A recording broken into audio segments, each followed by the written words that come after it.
All right, my Ukrainian friend.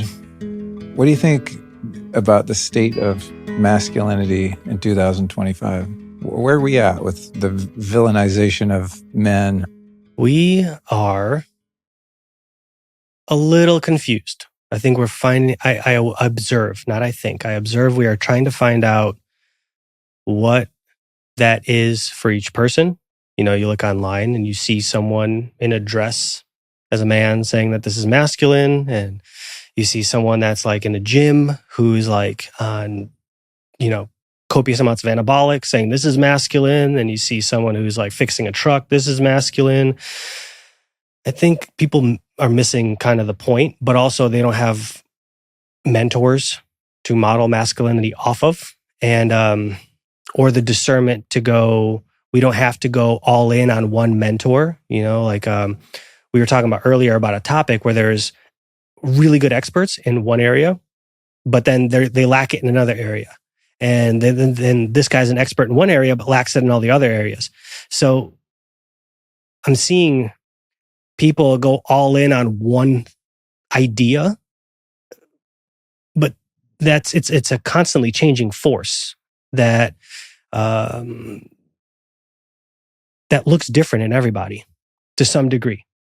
So I'm noticing that there's mostly confusion going on. And do you sense that the powers that be that sort of move culture in different directions seem to have a vested interest in demonizing that energy and discouraging it? Yeah. I mean, it's hard to control a man who knows who he is. It's hard to get a man to drink that doesn't drink, that knows why he doesn't drink, or he feels fulfilled if he doesn't drink. It's hard to get a man to obey an unlawful law if he knows it's unlawful. You see it in other countries of people saying, I was following orders.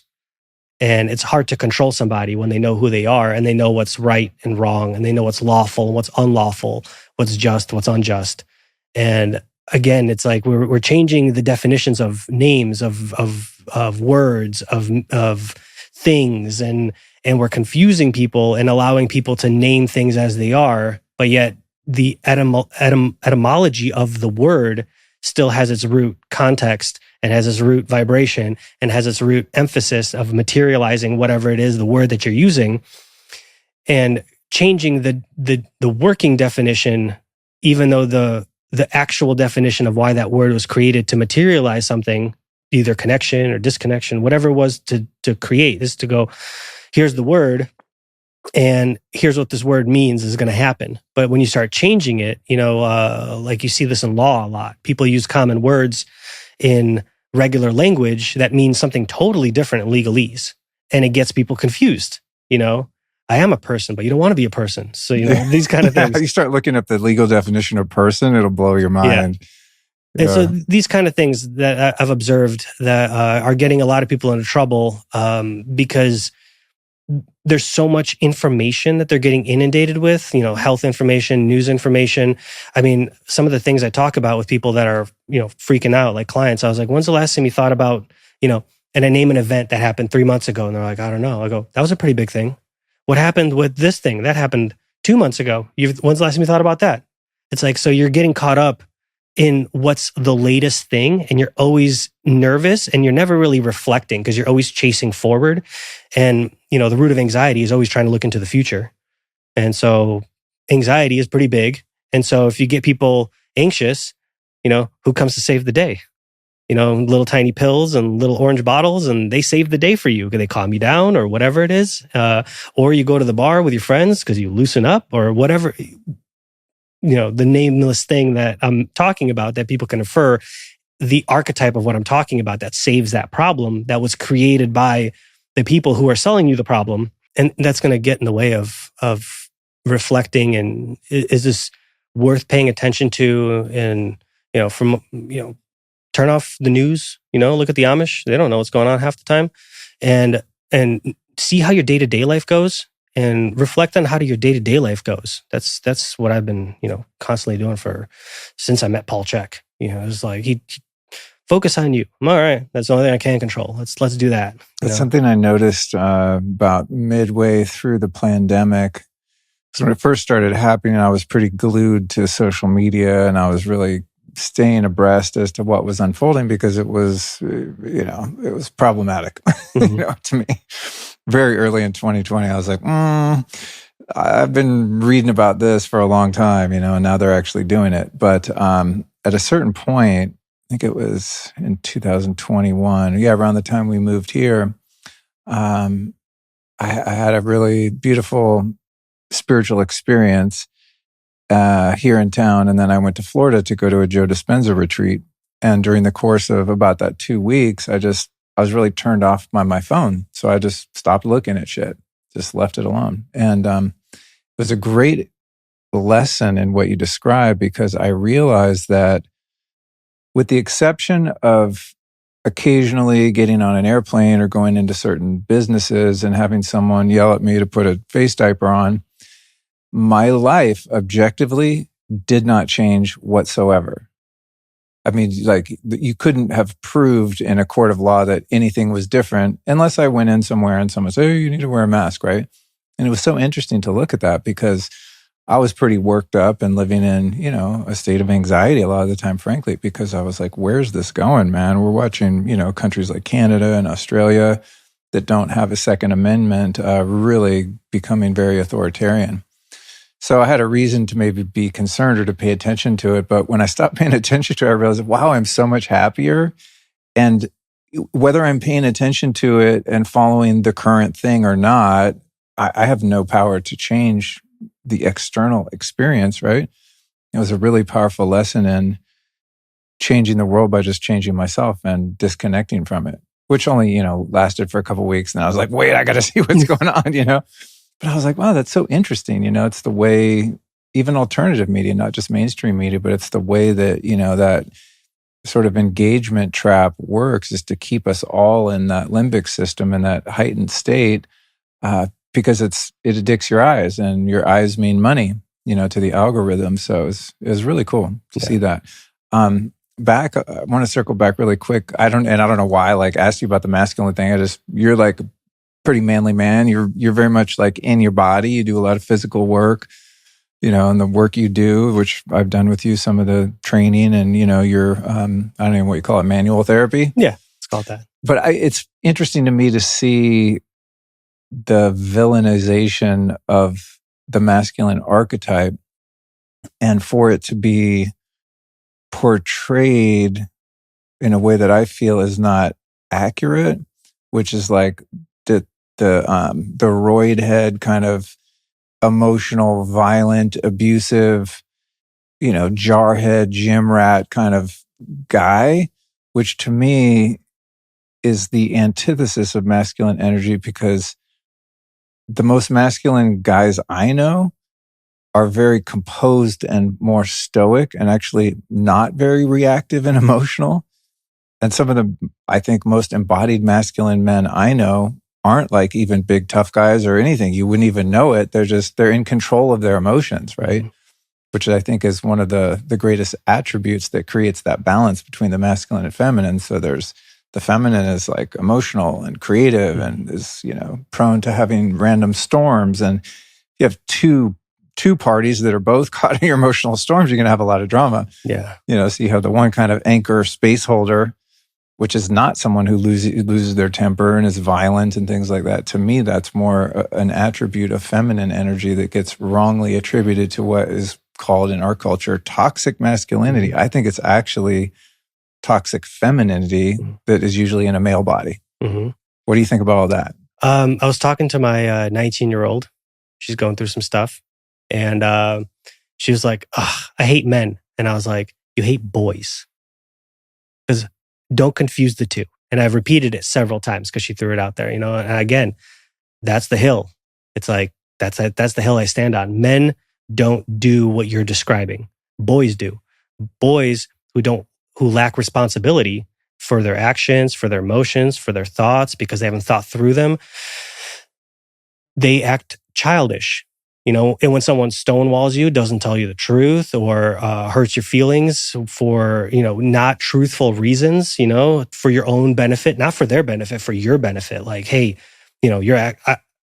this is a self-destructive behavior. And it's like, I don't care if you get mad at me. I told you the truth. And I'm like, you haven't met a man yet. Like, you may have met aspects of these boys who have manly qualities they're going into, but they have not spent the time in their own bodies, in their own minds. They're too busy with like comparing sizes of their bodies to other men and trying to size up like what my car is compared to someone else's, where, how are my grades? Am I going to be successful? Like they haven't sat in that yet.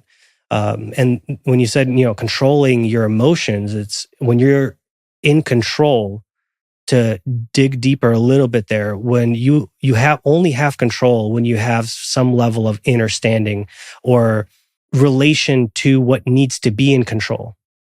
Control could be taken, where you see a lot of people misinterpret stoicism when they're like, okay, I got to hold it in. That's suppression, is not control. And, you see someone like a samurai with a sword has control over that sword because he spent a lot of time with that sword, and he can do amazing cuts with that sword and cut through all sorts of things with one swipe, versus you see newbies, same sword, make it through like one sheet of carpet, and you see a master like 9, like butter. So control only comes when you've spent enough time really diving into what the thing that makes you lose control is. And so, if it's you lose control of your emotions, what is the thing that makes you lose your composure? Oh, well, I get triggered because my dad always triggered me. Okay, great. Well, how have you worked on that? What caused that? Well, let's say I'm using myself as an example. I would get, quickly parented, and then I would have no say over what it was. There was no talk, no argument. So I'm sitting there going like, wow, every time I get into a confrontation, I'm going to have no say. So I'm going to have to get loud because I feel disconnected from what's going to happen. And luckily, Sarah came into my life, and my wife, and she's very patient, not composed because but very patient with me. Like we used to go back and forth like hard, and she's like, "You're not getting it," and I'm like, "What am I not getting?" Back and forth, and fighting with myself, realizing I'm actually fighting with myself and not hearing what she's saying, and I'm realizing, oh, she does hear me, but my filtering mechanism doesn't allow me to hear her actual words. So now I got to go back. And then who else did that to me? I noticed my dad does that to me. I don't hear his words because his words were very sharp. And so anytime someone raises their voice, my brain goes sharp, like I'm bigger though, I'm a man, and I'm going to say what I feel. And it's like, wait a second, I'm losing my own temper like my dad did because he didn't learn control, being an immigrant, moving to a new country, not speaking the language, trying to raise, me and keep my mom afloat. Like, with the famous, I came here with $200 in pocket, and then look, we're okay.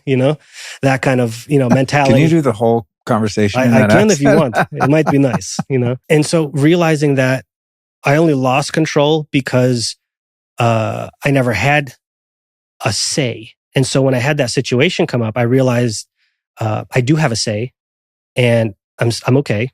And I need to now reformulate how I say things. And because I have 4 different, used to, one went to college.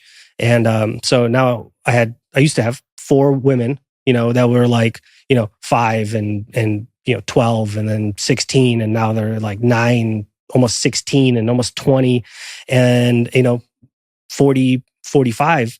And it's like, I can't talk to the same kid and adult in the same in the same words.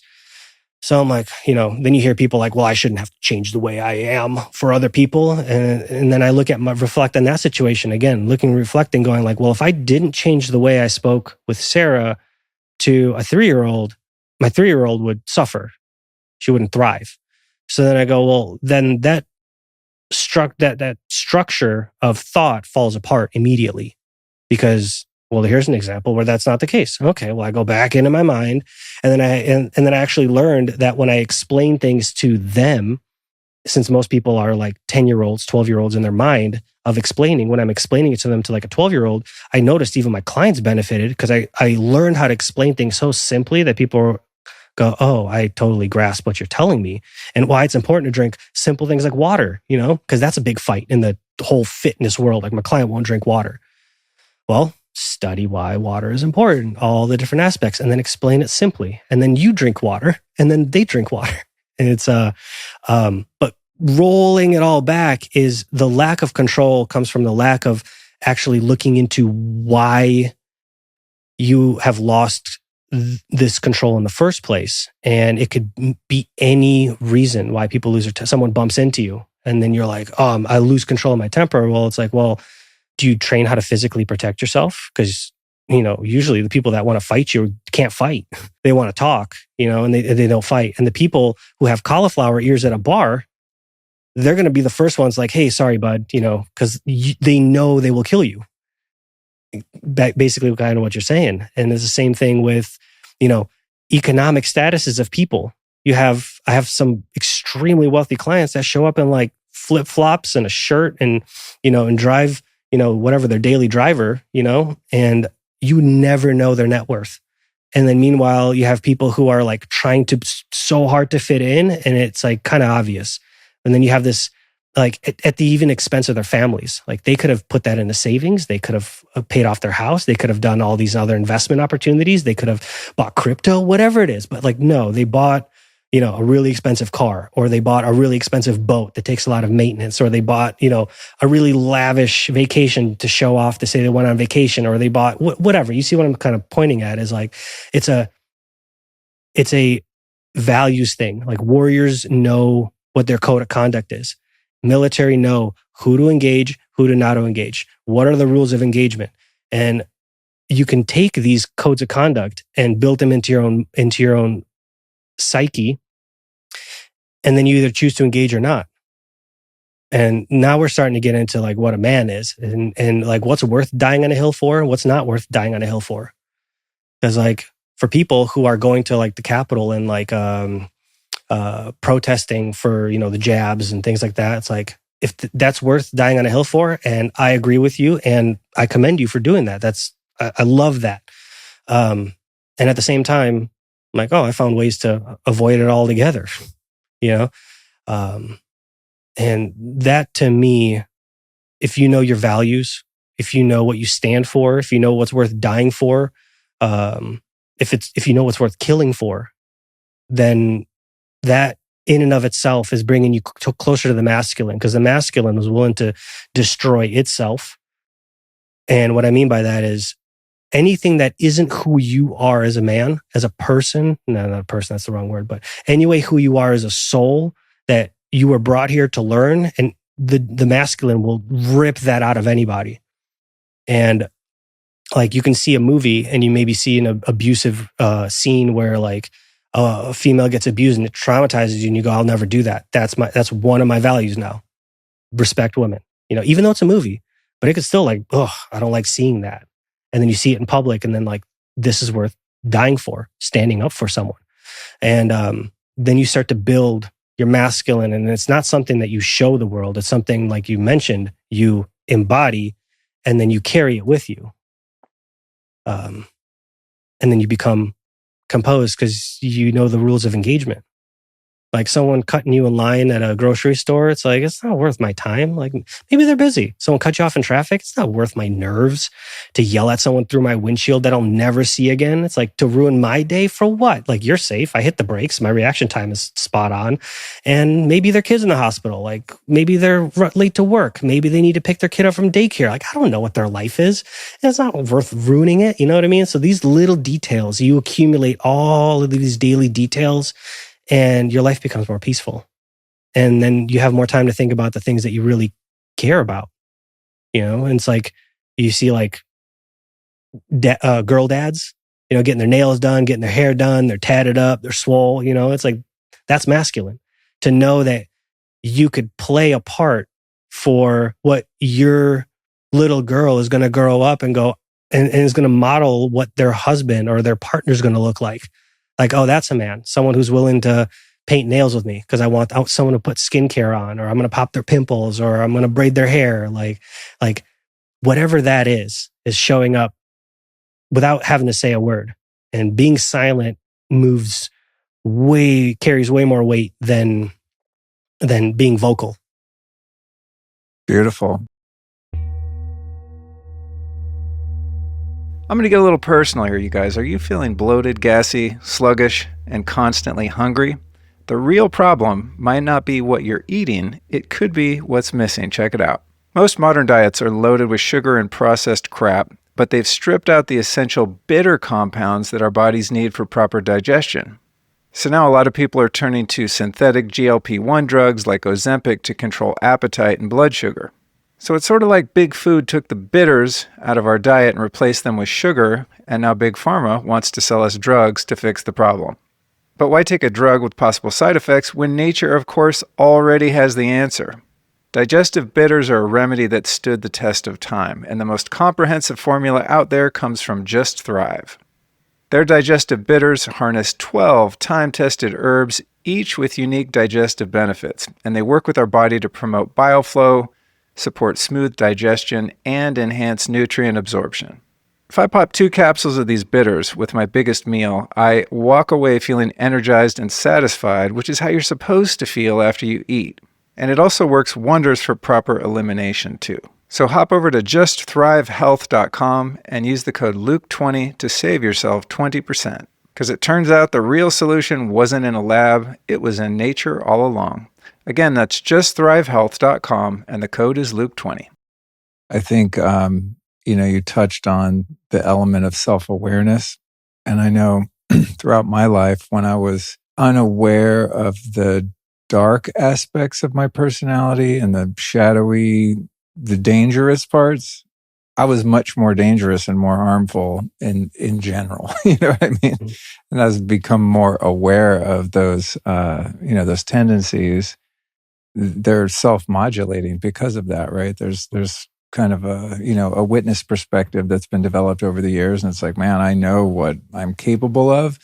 And because I've fearlessly looked in the nooks and crannies of my psyche and my triggers and my past and childhood and all that, I have much more agency over it than if I tried to suppress it and ignore it, right? I think the dangerous men out there that probably give masculinity or men in general a bad rap are those that haven't integrated the shadow aspects of themselves. Those are the dangerous. Those are the nice guys. Yeah.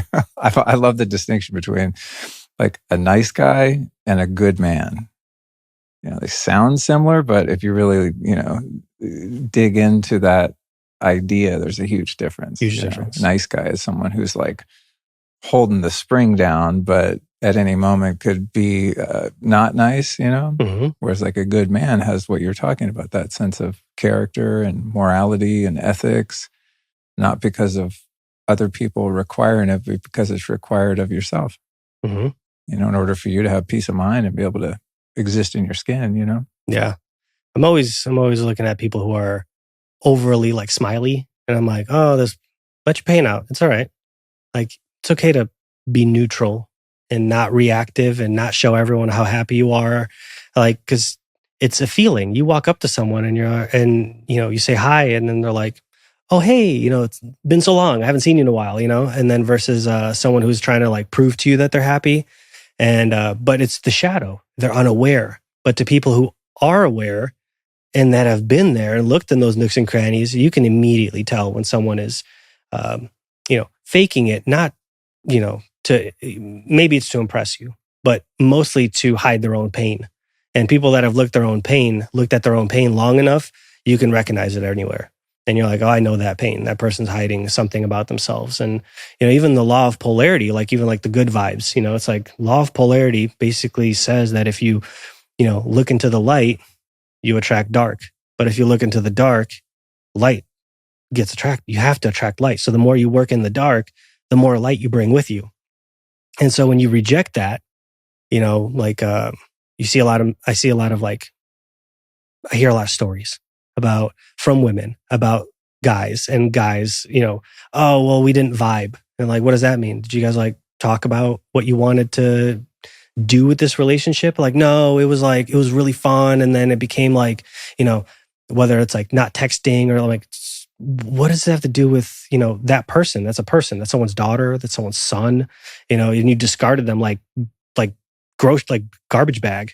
And it's like, that's a human person. And like the NPC conversation where it's like, I can see where people are coming from that perspective and like, oh, this person's an NPC, they're like a mindless robot walking around.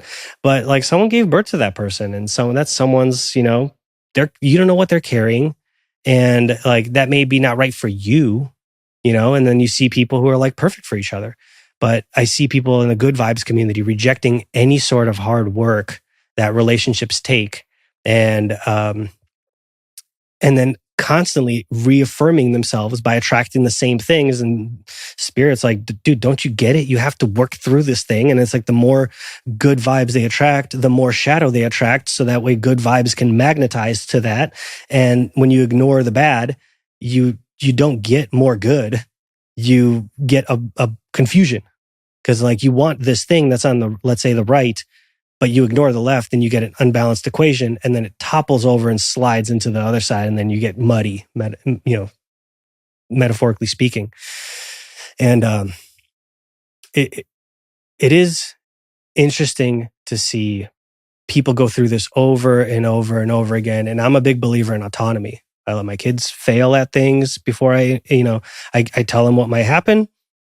I educate them to the best of my ability, but I also want them to like, fall off of something, or, have a weird breakup, or, have, see the sign after the fact. Cause like, that's when you learn. I mean, like I've made a lot of mistakes, and, I'm a, kind of like FAFO kind of person, like in a way that's like, well, let me see if this will hurt. And I'm like, okay, that hurt. And then I learn not to do that. And, if you take that away from someone, you're also disempowering them. Like easy, like alcoholic, you tell an alcoholic he has to stop drinking. Like, he's not going to stop drinking. He's going to hide it better, and you're going to have to let people hit rock bottom. And it's really sad and troubling for the people in their family. But all the ones that kind of hit that crisis point and go, I want to change, are some of the greatest people I've ever met. I would leave my kids with those people over people that I would like good old Sunday churchgoers. Almost, I would say 99 out of 100 times is like, I trust people who have hit a rock bottom, looked at themselves, looked at what they've done to the people around them and themselves, come out of this hole, drag themselves out of it because they have this will to change and live again, and are better people, versus someone who blindly gives, faith to, a thing, but then contradicts themselves constantly with no discipline, no willpower. I trust people who have gone through some things and come out the other side. Me too. My favorite kind of people. Mm-hmm. Yeah. The darker the shadow, the brighter the light. 100%. Yeah. And it's proven time and time again. And they're going to learn. And I don't mean this in a very like negative way. Like, I mean it in a positive way. Like, you're going to learn, and it's great. That's why we're here. That's why we're here to learn stuff, I like to learn quicker. I don't want to be, stubbing my toes all around. Every time I go out somewhere, like I'm picking my feet. I'm going to watch corners. I'm going to change my gait so I don't stub my toe on things, because it hurts. I don't like saying things to my wife that are diminishing. I don't want my wife to hurt. I don't want my kids to hurt. So I can, but I can't stop them from hurting. But I don't want to be the cause of that unless I'm being honest, and that seems to hurt them in certain aspects temporarily until they kind of see the bigger picture. But that's where I stand. Again, the mask. That's where I stand. If it's for your benefit, I don't benefit from this. This is your benefit. I'm telling this because it's going to make you a better person. If you hate me for a little bit, cool. I can deal with that. But the other side is really great. And a lot of people don't cross to the other side. And they kind of live in that, like, they kind of temper the shadow. And they're like, well, what happens when I transcend this and I lose all these good vibes? You don't lose good vibes. You get more good vibes. You get like the best vibes because you've taken the time to go, what's keeping me from having the best vibes? Beautiful. Yeah. Let's talk about meat. Meat. So for context, when I was working with you, what was it, last year, a year ago or something like that, I was driving out to your compound there, and we're doing body work and all the things, which, by the way, the tooth project went well, largely due to your help to make sure everything was in the right place before they built a new mouth on me, which is a fucking hardcore process. I'm glad, hopefully only have to do once. But we're out there, and you'd give me these jerky treats that were like just basically dehydrated beef liver and testicles and all kinds of stuff. And I know liver's really good for you, and I've gone through phases where like I go to the farmer's market and buy, frozen liver, dice it up, keep it in the fridge, and just kind of take them like pills. And I get on tangents like that, but I can never keep it going because it's just a pain in the ass and it tastes disgusting. And I don't like cooked liver. So it's one of those, it's like the superfood that is just kind of there in the periphery. And I'm like, I should be doing it, but I just can't get myself to be consistent with it. And somehow you managed to make liver taste good. I was like, what? I'm like, dude, you got to like put this out in the world. And so now you have, in the course of that time. So congratulations. Rybchinskiy is the name of your brand here. We've got them on display, as I like to do when people come over to talk about their stuff. If you've been through puberty or menopause or even the fabled manopause, you'll know that our hormones change throughout our life, and that's just how nature rolls. Now, what's not natural is that most of us no longer get key elements from our diet due to things like industrial agriculture. And when you're deficient in minerals, it can throw your entire system out of whack, especially when it comes to keeping your hormones in balance. And having enough magnesium in your system is a key to making that possible. So if you found yourself struggling with mood swings, getting stressed and irritated, or even craving foods you're not used to craving, you might be among the 75% of Americans who are magnesium deficient. To keep my hormones in check every day, I get a full spectrum dose of magnesium from Magnesium Breakthrough. It's a really unique product because it's got all 7 essential forms of magnesium, including magnesium orotate, which is amazing for metabolic and hormonal health. So to get yourself all magged up, go to buyoptimizers.com/Luke and punch in the code Luke10 to save 10%. For my routine, I take 2 capsules before bed, which also helps me sleep, and then 1 in the morning to help me feel grounded and relaxed throughout my day. So go to buyoptimizers.com/Luke and use that code Luke10 to save 10%. So first off, congratulations. I know that this, primal trend has been going for a few years now. And it's funny that you're here today because just last night I was on Netflix, like, there's never anything to watch. It's all so like dark and toxic and like programming your mind and all that. But I saw the Liver King documentary and I was like, oh, I remember that cat. He's funny and interesting. So I watched that and, whatever. Guy was on steroids. People got pissed off about it. Whatever, live and let live. But it was interesting to see how he really embraced the primal lifestyle and was, the first kind of influencer type person I ever heard that was really hammering home the organ meats. And so it's kind of cool to go back and just see the progression of that. And then also at the same time, I was like, man, he may have inadvertently like turned people off to the organ meats, which are really good for you because that he couldn't attribute like being super ripped to just, eating primal. He was on the juice or whatever. And I was like, oh, that's too bad because, you could actually become pretty fit if that's what you're, into, by integrating these into your life. And, his kids are eating them and stuff. So I was like, oh, this is really cool. I mean, he's got it right. He just like, kind of, lost the plot there and probably lost a lot of people and maybe discredited something that's really great. It's like when you meet someone who's done a lot of plant medicine work and they're still a train wreck, you're kind of like, I don't know if that's my path, right? There's many of them out there. So let's start over and like reframe and recreate the story of organ meats. Anything about the history, the biochemistry, why they're good for us. Something that's always been interesting to me is that predators, when they kill a prey animal, they ignore everything and just go right into the guts and eat the organs, and oftentimes just leave the muscle meat for scavengers. And I think that's really kind of telling, right? Mm-hmm. They're going on nature's innate wisdom, and they know where the most nutrient density is. And I think that's the idea that first got me on, like, I need to be eating organ meats. So give us, the spiel. And then after that, I want to get into just my own curiosity of taking an idea that just pops in your head one day to fruition where it's an actual thing that is in the marketplace. But we can get to part 2 after that. So how'd you get into organ meats? What do they do? What people have eaten them and why?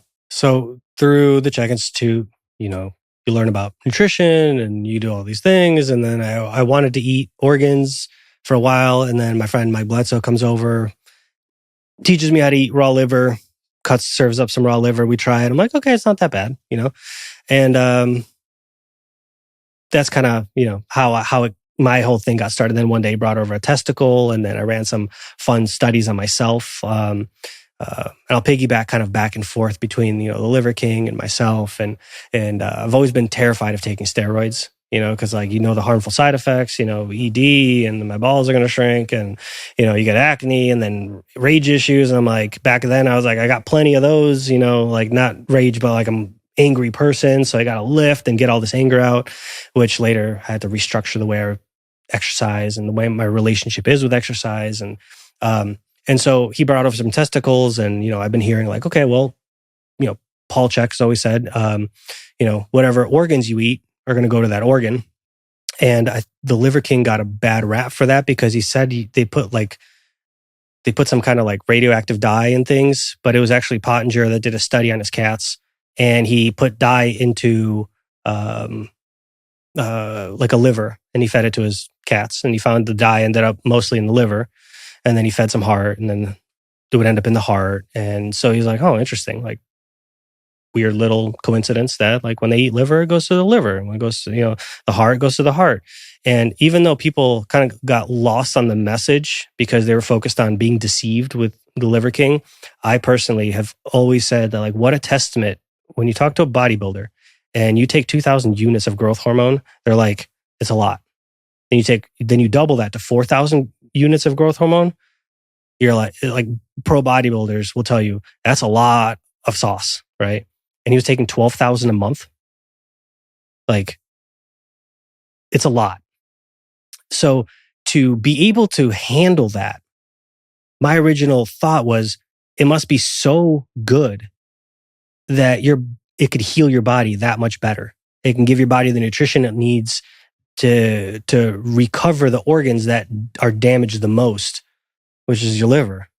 So why not eat the very things that go to the correlated organs, which is why even in our stick, we put, I don't like how the collagen casing is made. So I switched it to an all beef casing because I'm like, why don't I eat intestines? Like, because it's an organ, versus collagen is made from separating usually the hides of animals. And they'll pour like a bleach or an alkaline solution, separate the collagen, skim it, clean it, form it, and then you get a collagen stick. And I was like, ugh. I'm like, well, how do they make beef casings? Oh, well, they wash beef casings. I'm like, okay, that seems a lot better. And the intestines go to your intestines. Fantastic. So even though it seemed like a failed social experiment where it's like, I'm going to get rich. You saw the documentary. It's like, I'm going to provide my family with what we need, started a company. And like, then people got away from it because they felt deceived by, the visual aspects of it. It's like, some celebrity being like, oh, I look so young and beautiful because of this cosmetic line. And it's like, and then they're like, oh, you spent $100,000 on plastic surgery. And then it's like, I don't want to buy your product line. It's like, okay, but it still might be a good product line. It could be like organic or whatever it is. And, and it kind of like tarnishes that area. I mean, I personally, again, don't get lost in how people abuse their celebrity, because to me, if an idea is good, it withstands the test of time. And like you mentioned in the beginning, what do animals do? They go right to the organs, and then like they pick off the rest, and they leave the meat everywhere. So animals do this. We have done this, since the beginning of time, or since we can remember. We always ate those organs, and then they became kind of unpopular. And, I imagine somewhere around the food pyramid when that came out, from when, that cereal company, started the Dietitians Association and told everyone to eat cereals and fortified rich foods because it's good for you, and eat tons of bread instead of, meats and healthy fats. And then, hey, we have this idea, we're having a food shortage. Let's put these cattle into these little lots and then feed them like basically, the analogy I use is like, what if we put people in these lots and then we fed them nothing but McDonald's, made them sit there all day? And then would you eat that person? Like if you were a cannibal, you'd probably be like, ugh, I don't want that. I'm like, I want some like dude who's climbing a mountain. I'm going to go tackle him and like, eat his organs. He's probably very clean. And that's also the caveat between organs. It's like, you don't want to eat commercial organs because that's where all the toxins are stored, but that's where also filtered through, but that's where also all the fat soluble vitamins are stored. You have peptides in livers. You have, and all the, like even iron for people who are anemic, it's bound to heme already. So the hemoglobin, heme and globulins. And so iron is already bound to heme, which enters your bloodstream and then also leaves your bloodstream and enters your body a lot more effectively. So I've ran some my own trials, and people who are anemic become not anemic by eating organ meats, including in the sticks. But I ran it with like 100% liver as well. And that was, my dad is a great example. He's had a fatty liver his whole life. So the liver that I gave you, I gave him 3 months of eating liver every single day, like, one big chunk of liver, which is about an ounce, maybe half an ounce to an ounce, which then undried, it was like 2 ounces. So he had about 2 ounces of liver. Went back to his doctor, no more fatty liver. Really. Wow. And so it might have been the choline and the vitamin A and the iron, and his body cleaned itself out. He's like a much happier, more calmer person now. And also the liver, metaphysically, is where you process your anger and also your joy. And so if you're an angry person, your liver gets clogged up. And then if you have angry thoughts, it gets processed in the liver, but that's also where joy is processed. And I'm kind of taking you all over the place. That's good. No, I'm here for it, dude. Okay. Yeah, I want the whole spiel. It's something I've never covered on the show. Okay. It's kind of a niche topic, and also because I live in a bit of a silo, I just think, well, everyone already knows this, so why talk about it? But I'm realizing, there's still like an HEB down the road. You know what I mean? I forget this sometimes. Every once in a while, I'll go into a grocery store to get something, probably not food, flowers or something. I'm like, wait, what? What's going on here? I thought, doesn't everyone know? Even you go into Whole Foods, I call it canola foods. It's just like fucking seed oils everywhere. I'm like, what is happening? So this is an important topic, an important conversation. So one of the things I brought up, and if people are paying attention to this point, is like I'm kind of drifting off on different places, which is, I was dehydrating liver. And so when my friend Mike Bledsoe brought me testicles, and I felt like alive. And so I'm like, testicles, Pottinger, testosterone, balls make it. Okay. So then I went and got my testosterone checked, and it was 844. So I'm like, all right, that's a good metric. So then I ate balls for 6 straight months, and I got retested, and I retested over 900. So I'm like, And the thing is, I didn't change nothing about my life. It had to be the same for this test to make sense, right? I couldn't exercise more, or I couldn't cold plunge more, or I couldn't, I'm not going to like fix up my diet like to the nth degree. It's like, no, everything has to stay the same for 6 months for me to test this. And all I'm going to do, eat the same, and I'm going to add 1 testicle a day and see what happens. Well, 6 months later, it went up 60 points. It was like almost like 10 points a month, it seems it went up. And because I already, 844 for someone in their, mid 30s is still a lot. And I already cut out like the plastics and, the fragrances, and I don't drink out of, like plastics and glass. And so I cut out all the things that would impinge my testosterone already for years. And because I don't want to take any TRT, or I don't want to take any steroids or growth hormone, even though my body would probably love it, because I used to be a bodybuilder. I used to be 240 pounds. And so I know you could be huge without steroids and, testosterone, things like that. All you got to do is train effectively. Most people don't have that connection to their mind and their muscles, and it stops them from training properly. So So yeah, I ran that experiment and I was like, this is nice. I feel amazing. Every time I eat liver, like my vision is clear. My thoughts are clear. My body feels better. It detoxes better. I sleep better. I'm like, okay, cool. I like this. And regardless of, I guess, again, touching back on another point, which is the truth is going to withstand the test of time. Like whether you have people convincing you that processed food is fine, or, drinking, you see tons of like health professionals out there be like, oh, artificial sweeteners are fine, can a day, whatever, it's not going to kill you. It's like, there's some things that like, why are you trying to convince me that something not natural is a natural thing to do? It's like you're mixing those words again, kind of like in the beginning of what we were talking about. Common is not normal, and some things that are common are not normal. And it's if it was normal, like truly a set standard, then we would all be eating, meats that were naturally foraged or foraged properly, and we wouldn't spray chemicals on our food, and we wouldn't denature our land. And it's like, that's natural and normal. But we've made things unnormal. Natural is one of those words that's been really twisted in the spell casting too. I mean, speaking of going into a regular grocery store, some of them have a little organic section now, which even organic nowadays is kind of dubious. But you go into these stores and you see a lot of products that are like natural ingredients, and you flip it around, you're like, no, cyanide is natural. You know what I mean? This doesn't mean it's good for you. Do you remember when McDonald's said we use now real 100% chicken? And you're like, what the hell were you using before? Right. I remember that when they started putting on the label, we now use 100% chicken breast. And you're like, or chicken. I'm like, ew, what were you guys doing? Yeah, those kind of things. Natural, yes. Natural is one of those things where, if the cow is alive, it's natural. Most people don't know that every cow is grass-fed. So when you see grass-fed, that means, that it lived how every cow lives, is out in a pasture until it goes into a feedlot.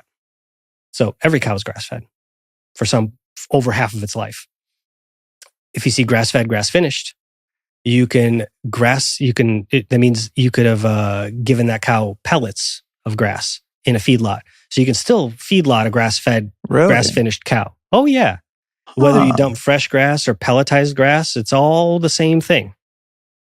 So that's why we put pasture raised, because we can't have cows that have been inside more than 60 days in their whole life in an enclosed building. Oh, interesting. So that extra bit, so pasture raised, the claim by the USDA is never inside more than 60 days. And grass-fed, grass-finished, we have our claim is never fed grains. So our cows that we source never in their life have been fed grains, and they've never been inside more than 60 days. So these are the important caveats. And when you see organic beef means they were fed organic feed. Could be whatever, smorgasbord, as long as it's labeled organic. Oh, so it could be soy or corn or whatever. Exactly. Interesting. So like anytime I see organic beef, I'm like, well, that's weird. They were fed something. Same thing with chickens. They were fed organic feed instead of being pastured, and then like picking off things in the chicken industry is a whole, I feel bad for the chicken industry, because it's like they're kind of stuck in these boxes of needing to grow a chicken to a certain size, and you have these non-GMO corn, soy, canola meal, which is the byproduct of squeezing the rape seed and then draining all the oils out, and then you've taken all the beneficial oils out that a chicken may have used, and now give them the fiber and the proteins that's left to a chicken, and then you got to grow them to a certain size, and so like. It's tough. I don't eat chicken just because I don't particularly like the taste, but and I don't like eggs, but I eat eggs just for the benefit, just raw eggs and smoothies and stuff. Dude, it's so confusing going to buy eggs. I mean, it's just like I'm in there for a freaking hour. It's like, okay, this one says pasture raised. I look at the ingredients. It says like vegetarian diet. I'm like, birds aren't vegetarians. So what vegetables are they eating? Oh, corn and soy. So I'm eating like concentrated corn and soy, essentially. I mean, it's really hard to find eggs apart from like a farmer's market where you can look the farmer in the eye and go, what do you feed your chickens? And they're like, we don't feed them anything. They're just out in the field eating worms and grubs and shit. Okay, cool. So they're not vegetarian? Great. Yeah. It's very confusing to find like Yeah. good, clean eggs. It's like the marketing, the trickery in the labeling and marketing, and companies just jumping on trends and kind of these catchphrases and keywords. It's very deceptive and hard to navigate if you just want like, clean eggs. Yeah. And then people get discouraged, when they find out like, oh, I thought these cows were outside on pastures all the time. And it's like, well, sorry, sorry to break it to you. And then the other fun part is that's why we went with the USDA label, because it has to be on there, which is why you see some USDA labels and they don't have the pasture raised claim, but on the site, it does. And so on the site, you could put whatever you want. But on your packaging, it has to be what's in there. Oh, interesting. So our USDA processor has to label the meat and give us an affidavit of how the meat was raised.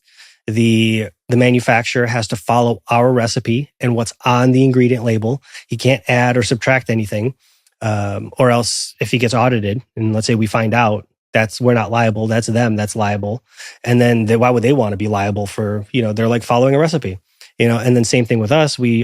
Everything that's on that label has to be on that label, because we can't lower our standards. We can't go and buy grass-fed, grass-finished feedlot animals and put them in there if like we can't find any of our own.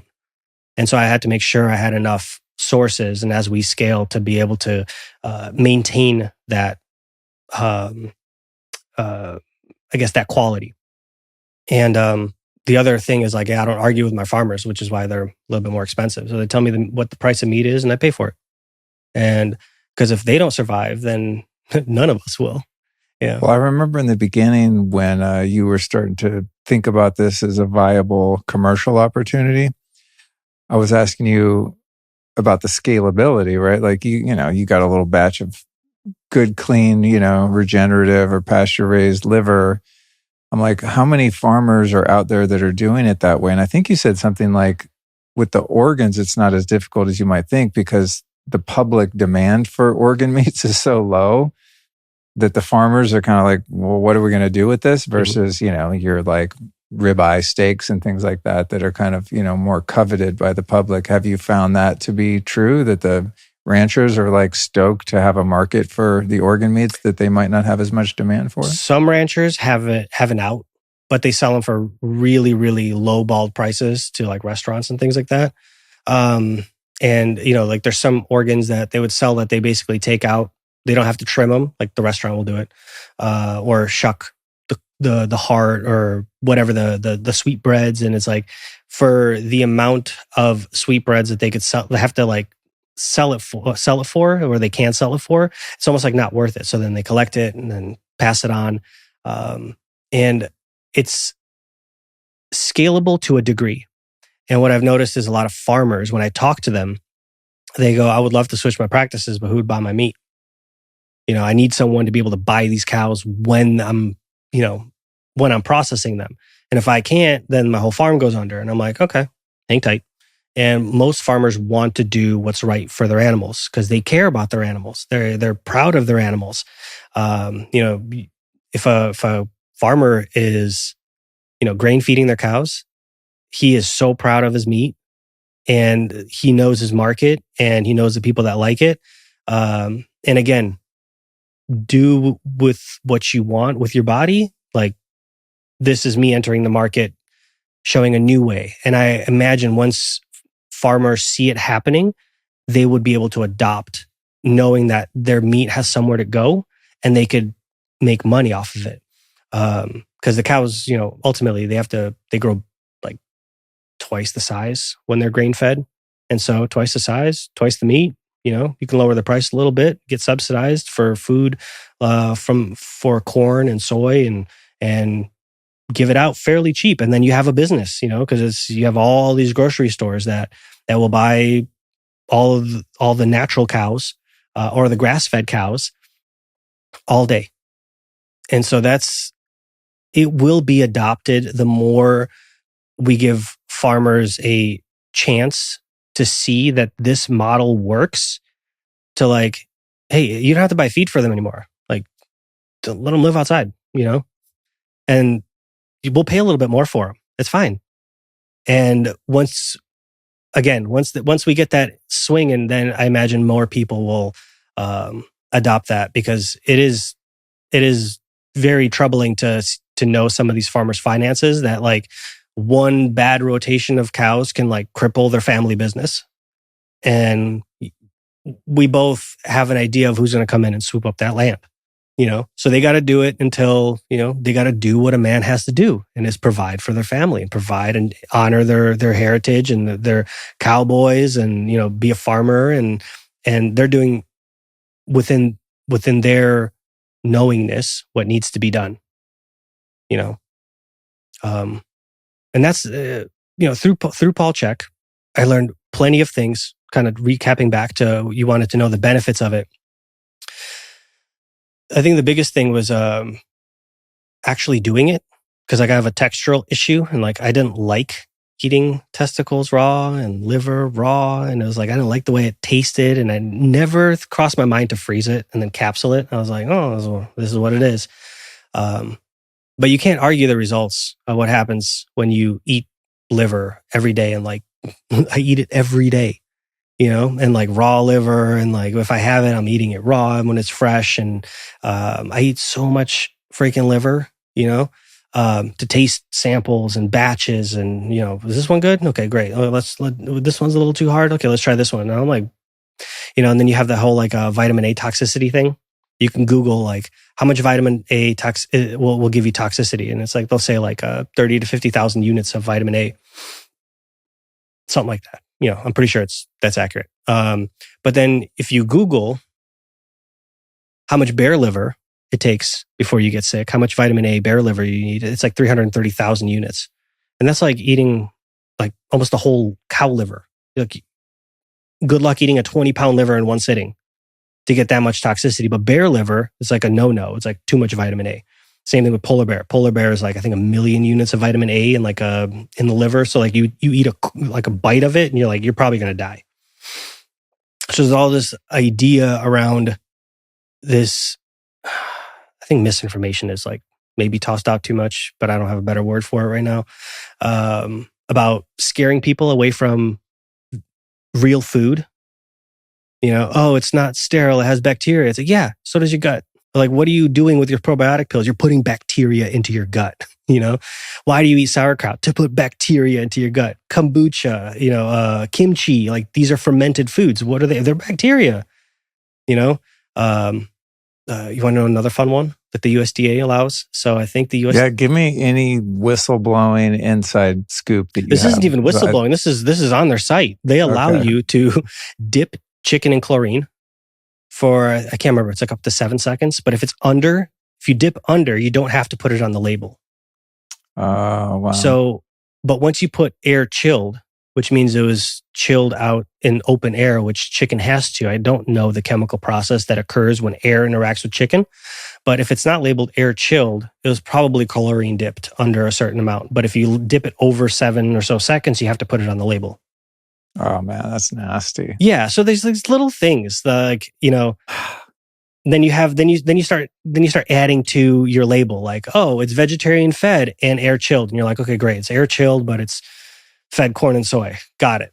So you have to it's like legalese for the food industry. And it does, as someone, I know you have spent a lot of time reading into how to be sovereign and had sovereign guests, I imagine, on here. It's like, it does take a second, but once you piece through it, it becomes really easy.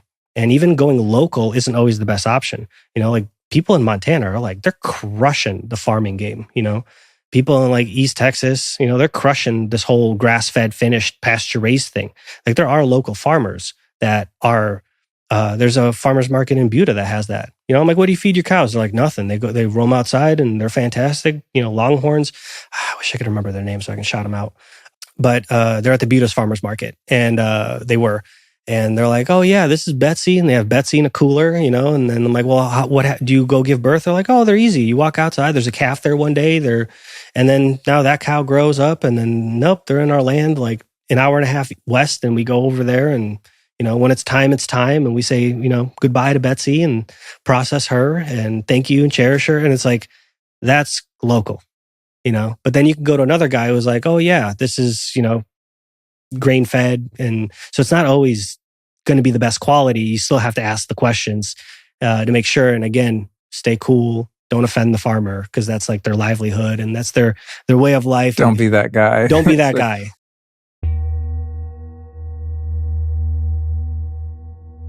Check this out. With everything that's going on with our food, air, and water, detoxing is no longer optional. And if you really want vitality, it's an absolute must. One of the best ways to remove toxins from the body is through sweating. But did you know that not all sweat is created equal?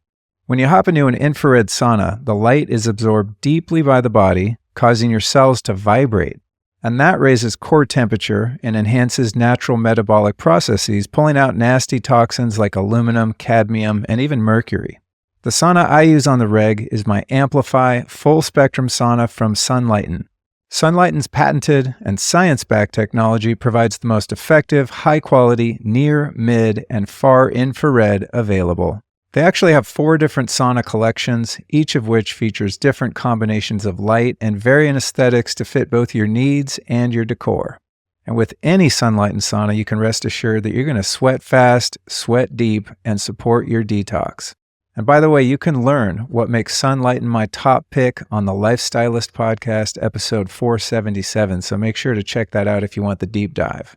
And then when you're ready to treat yourself to the world's best infrared sauna, visit get.sunlighten.com/LukeStorey and use the code LukeStorey to save up to $600. You can also find that link in the show notes on your podcast app. And obviously, it would make 0 sense to detox while exposing yourself to high levels of EMF. And that's why Sunlighten designed their heating panels to produce almost none, so you can relax and detox safely. Again, that link is get.sunlighten.com/LukeStorey, and the code is LukeStorey. I was listening to a podcast, and you're doing it wrong. Yeah. What's the deal with, lately I've been seeing murmurs of them. I mean, they vaccinate the hell out of conventional farmed animals, but now there's talk of, which means they've probably already been doing it and been doing it for 10 years, is the mRNA vaccines in the food supply. Mm-hmm. Have you looked into that or heard anything about that? Ours don't have it, which is great, because they're their own processor. I imagine if it's more, there's only like there's a small amount of processors that are in the United States. And that's actually one of the biggest problems, is there's not enough processors. So like someone could be raising, and I've talked to one of the farmers that basically I was looking at making turkey, and I was like, would you do it this way? He goes, absolutely. Problem though is, if you want 9,000 chickens, I have nowhere to process them, or turkeys, I have no way to process them. So you have to sign up to this processing facility. They say they'll only take 500, and you're like, what am I going to do with 8,500 birds? And if you process them yourself, you can't sell them nationwide. They can only be sold in the state. And he's like, what am I going to do with 8,500 birds? So then there's like state inspected meat, and there's USDA inspected meat, which is a nationwide quality control. Right. That's why most of the time the farmer is not the one who's actually doing the slaughtering and the processing of the animal. Correct. And that's where shenanigans can take place in between that supply chain. Correct. So if like a small farmer, for example, brings 10 head and to someone who has bringing in like 1,000 head. And so that 10 head has to be vaccinated. So that way that 10 head could infect the whole 1,010. And they're like, it's not worth it. And that's when you get those kind of cross contaminations of processing. And you may have one that's completely, jab free, but you don't know what you're getting because all that meat is being processed and sold. And it could be the same quality, but when they introduce new cows to other cows that from different regions, they may be sick, they may not be sick. And so these kind of things are hard to piece together unless they're in the affidavit of the cow. But then, some processors will do it. And so it's up to, you got to kind of piece it together, because that also could be a scare tactic. Because I'm like, we don't have any, like this whole no hormones, we have to put it on our label. But like, it's illegal to give your cows hormones. And it's really? Yeah. Oh. Yeah, it's been illegal for a long time. Like no one really does it. I didn't know that. And if they, and then there's... Oh man, that's funny, because I'm always paranoid about that too, Yeah, like if, let's say, in our farm, because I've talked about this, like in our collective of farms, like if an animal somehow like stumbles upon grains, like they get removed from the grass-fed, grass-finished aisle. So then they get moved into commercial. And it's like, that's bad for farming because like you take this high quality animal and now you lose all this money on this animal. And same thing, like if an animal injures itself, gets bitten by something and it has to get antibiotics, it gets removed and it gets put in a different aisle, which could be like a more commercialized setting. Something that like maybe a fast food setting, where that meat is still legal to be sold, but not under these pretenses. So they immediately get removed, which is like the farmer tries to avoid because like you spend 2 years raising this animal and then all of a sudden, a stupid mistake causes, $4,000 to $8,000. There's an investment in each animal because the market for really clean meat, like you guys are doing, is a smaller market, but a market that pays more. Correct. Right. So you kind of like ruin that cow prematurely. Yeah. You spent all this time and energy to do things in the right way. And then now they're like, they get filtered off to the McDonald's line. Yep. And I mean, if you're a farmer who is taking the time to regenerate a soil and rotate your cows and love on your cows, and you go out there and check on them to then mess up your own cow, like that's a heartache in and of itself. Yes, you process these cows. Yes, you harvest these cows. But every farmer I talk to, like if you say, hey, how do you butcher your cows? They're like, we harvest them. Like they're very mindful over what language they use that is like how they see their cows. Like, no, we don't kill our cows. We harvest them. Like that's rude. So like I've learned to adopt, and some people will say, we kill our cows, and then we butcher them. And I'm like, it can kind of tell you some things about where the mind of the farmer is like, it's maybe more leaning towards profit, where I'm like, okay, cool. So I'm going to move over to people over here who are a little bit more or a lot more mindful over how they treat their animals, because it is a sacred thing where people have lost the sacredness of the food that they're eating. That made me a vegetarian for 10 years. I learned about the atrocities of factory farming, and I was just like, I'm out, And unfortunately, my teeth fell out. I had a lot of problems because I wasn't getting the fat-soluble vitamins, and eventually I had, then like grass-fed and regenerative stuff started coming out, so I reintroduced meat. But that still is problematic for me morally. Like when I travel, and it's like, we got to go to whatever restaurant. It's like, what am I going to eat? And I'm not going to eat pasta or something. So I'm probably going to eat something meat related, but it's just standard meat. And so, there's like the karmic element of the suffering and mistreatment of the animal in that game. And then it becomes like, well, am I going to mistreat myself on behalf of an animal that is mistreated? There's a real moral dilemma in that. And having, been hunting a couple times and seen that process, and also went out to Rome Ranch one time for a bison harvest, and Tim Kennedy, the ex-Marine guy, sharpshooter guy, badass military dude. He was the shooter, and it's like the bison's way out there in the field, and he's a great shot, and they went, how did they do it? Oh, okay. So they took like an ATV up closer. We were afar, and then Tim's up there, with his gun, and they take the ATV pretty close, probably like 50 yards from this bison. And the way they do it is really interesting because they've been eyeing the weakest one in the herd, who is like older and, gets treated like shit by the young alpha males and stuff. They always get kind of rejected by the herd and whatnot. So they're able to identify which one is the best, candidate for that.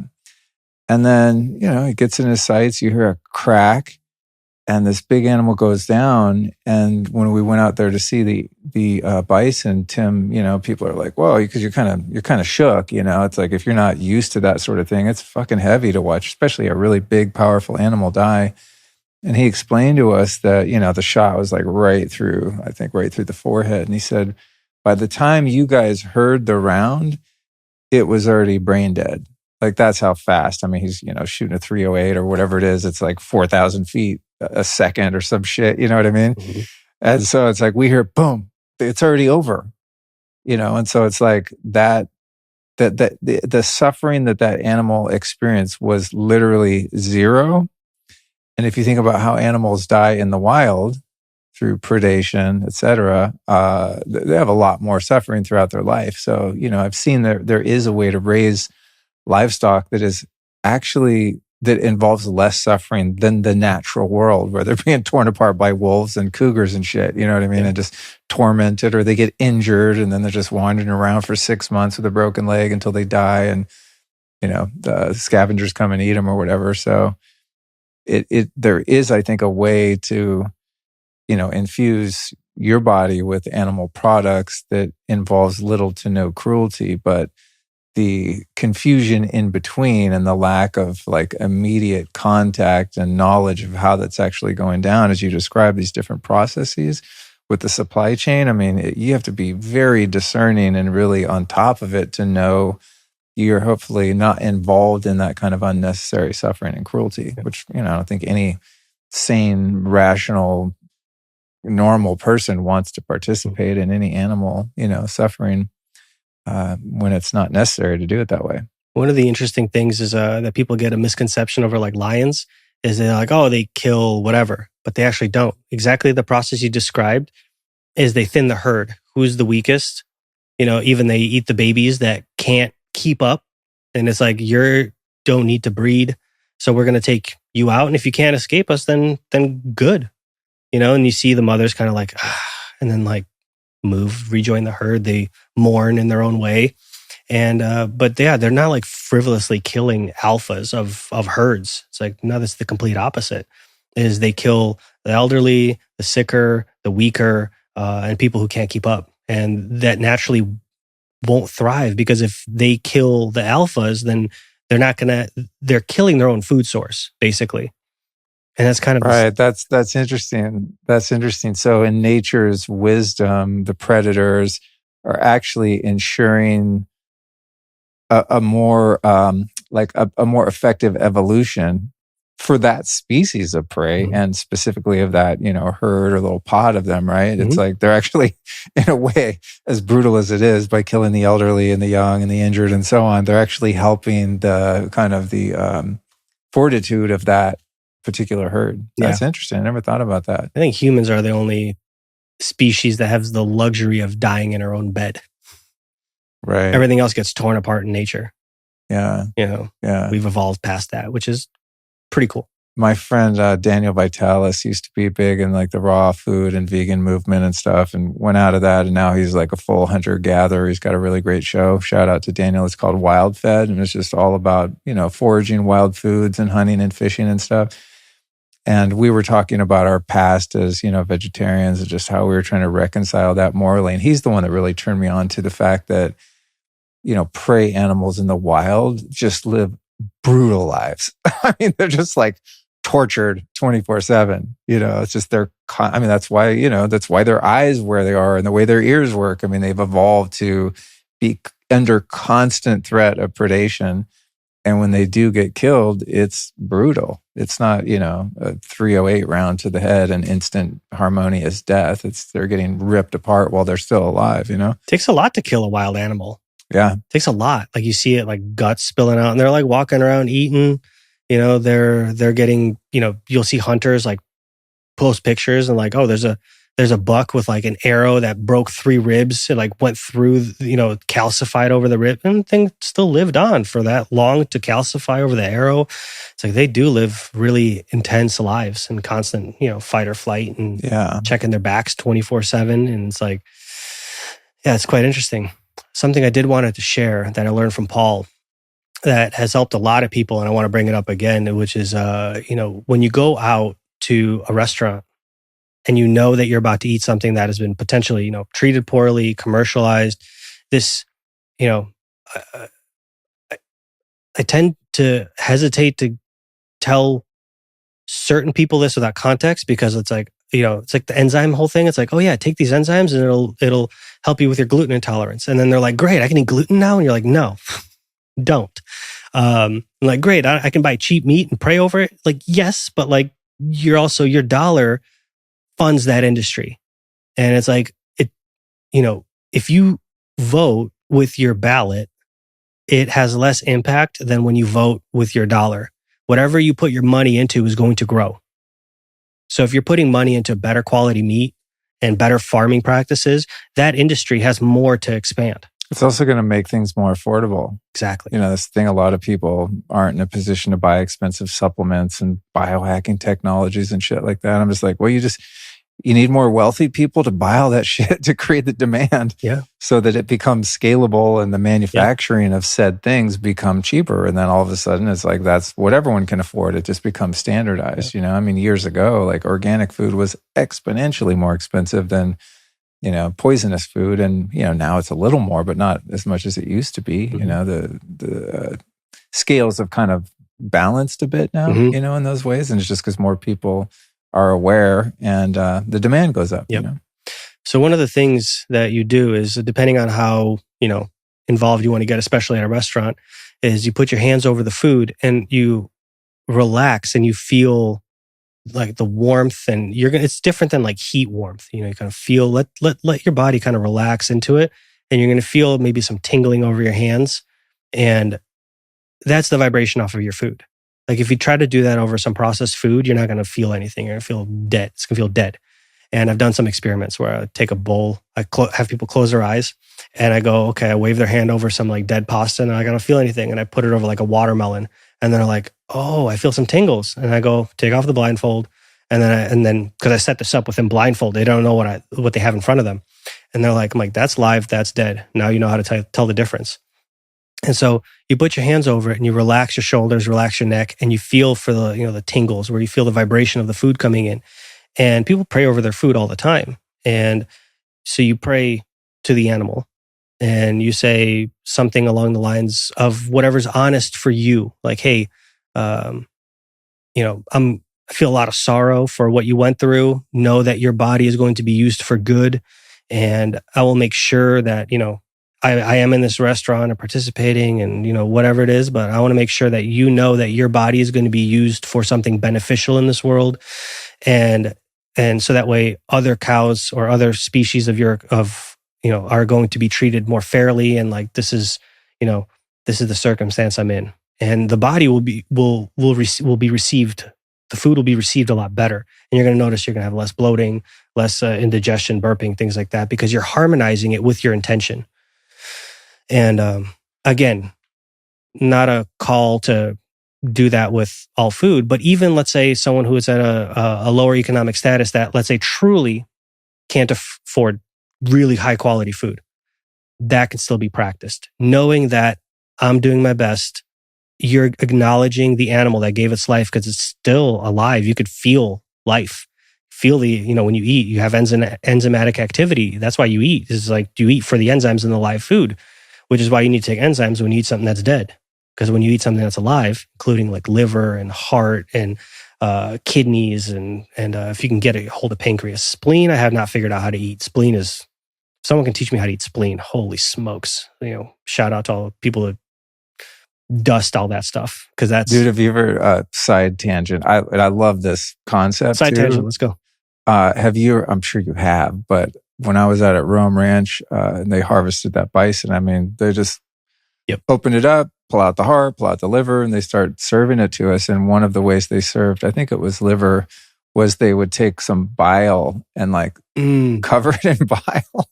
It's so hardcore, man. I mean, it's kind of nice because it takes the gamey flavor out of it, but like bile is some hardcore stuff. I mean, it's like freaking battery acid. You know? Have you ever had like fresh bile? No, I heard. It's a trip. I mean, talk about life force. I mean, like a bite of, an organ meat that's soaked in bile is just like, whoa, it lights your brain up. It's crazy. I don't know if this is true. I heard it was the Native Americans playing a joke on Americans or on the people who came here, and they're like, oh yeah, put it on the, and then they're like, oh. It could be, yeah. So the Americans are like, oh, we don't want to eat that anymore. It's all you. Interesting, yeah. That might be the case, but I could be wrong because, I mean, if you feel like good life force out of it, then might as well eat it. But the interesting thing is how the digestive system works is you chew, right? You have enzymes in your mouth, it goes in your stomach. If you don't have enough hydrochloric acid to acidify your stomach, so when people drink water or beer or drinks with their food, they're basically diluting... Or alkaline water. Or alkaline water, exactly. 30 minutes before, 30 minutes after, it's good. But like while you're eating, you're basically neutralizing your stomach acid. You're going to get a heartburn and digestion. You're not going to digest your food. It's going to go into your stomach and it's going to rot, or your intestines. It's going to rot and it's going to ferment, because it's not digested. And so when your stomach contents need to be acidic enough. So if people are feeling like heartburn symptoms, they go get some HCl. Dude, that's so funny you mentioned that. I had heartburn for like years and years, maybe 10 years or something. And some of it was due to just eating gluten and shit that I didn't know about at that time. But I learned about hydrochloric acid, the HCl pills, and I started taking those with meals. It took me, 3 months. I never had heartburn again. Yeah. And now I don't use them. It's crazy. It's so counterintuitive, to like eat a really potent acid, a really low pH substance, when it feels like you have too much of that. It's so counterintuitive that you actually have too little. And I fixed myself. Yep. It's crazy. Anyone without a gallbladder, they say that the liver can make bile, but it's not enough. So anyone with a missing gallbladder that has been, that is finding out about this now and it's already too late, has to take it. Like I've had so many clients that have came with missing gallbladders because bad food choices, whatever it is. I'm like, well, you're on HCl the rest of your life, and bile. They're like, well, for how long? I'm like, every meal. Like you don't have a gallbladder. And so what ends up happening when your stomach is acidic enough, goes into your small intestine, your intestines go, yo, this is way too acidic. It releases bile. If your stomach is not acidic enough and it goes into your small intestine because you've drank water and, neutralized the acid, your body doesn't release the bile. And so then the bile also is what helps kill the parasites all over your food. Right. And so when people eat raw meat and let their body digest and let the bile come out, and if your liver and gallbladder aren't working properly because they're already backed up, and then you're trying to do this fresh, and then you were told that liver cleanses don't work, and might as well not even do it. And it's like, well, even if it doesn't work, try it. You'll get a huge benefit. I accidentally cleaned my gallbladder once. I fasted for 4 days, and then I made my dog food, so I put a bunch of chicken in for the dogs, and it made a whole bunch of bone broth. And so I'm like, all right, I'm gonna break my fast with this, go to sleep, threw some butter, some cayenne, some salt, and I got up, and it was like a 50 cal on a helicopter, one of those and I looked down, and it was like the gallstones. Yeah, and I was like, and it was the most painful thing. I was like, am I gonna die? But then I'm like, oh, everything's brighter. I could see better.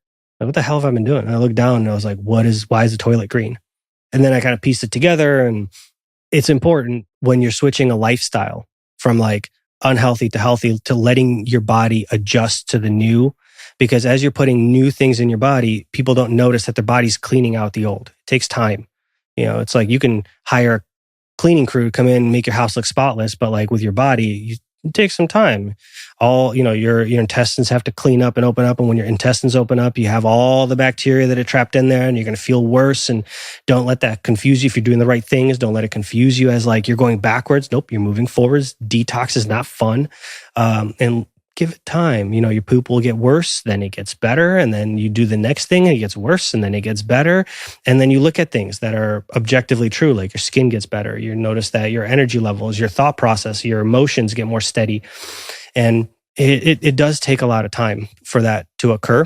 So if people are going to be taking the HCl, getting the bile, give it a second, for that to work. The liver and gallbladder cleansing is so powerful. It's one of those things that's kind of not sexy, so it goes in and out of trend.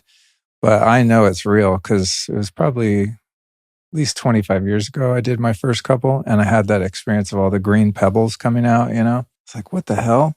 And then I don't know, it's not that fun and convenient to do, so I did it a couple times and then forgot about it for 25 years, however long. And then maybe a year ago, I was like, it's probably time to do it again. And I've done a few of them since then, and now I don't get any of the stones anymore. And I thought at first, I was like, maybe it's my liver's so clogged up that I'm just, I got to do a few of them. But every time I do it, I don't get any. I mean, I still do it because it still has a lot of benefits. But, when I first did it, it was not that, it was a little challenging. I didn't feel great because I was so backed up. And now I do it, and it's like, oh my God, I just feel amazing. It's not difficult at all, other than, you got to follow a regimen for a few days. But yeah, I agree that all of that kind of detox work, Parasite cleansing. Making those changes. Yeah, you got me on a parasite cleanse when I was working for you. All that stuff gets easier and easier because the toxic load over time goes down. If you keep at it, it's not so overwhelming and it doesn't knock you back, like it does in the beginning. Yeah, and you're not feeding other things. You're not feeding fungus. You're not feeding parasites because like most of the time you're feeding the critters that are in your gut. And there's I can't remember what the book is called. It's called The Parasite Epidemic.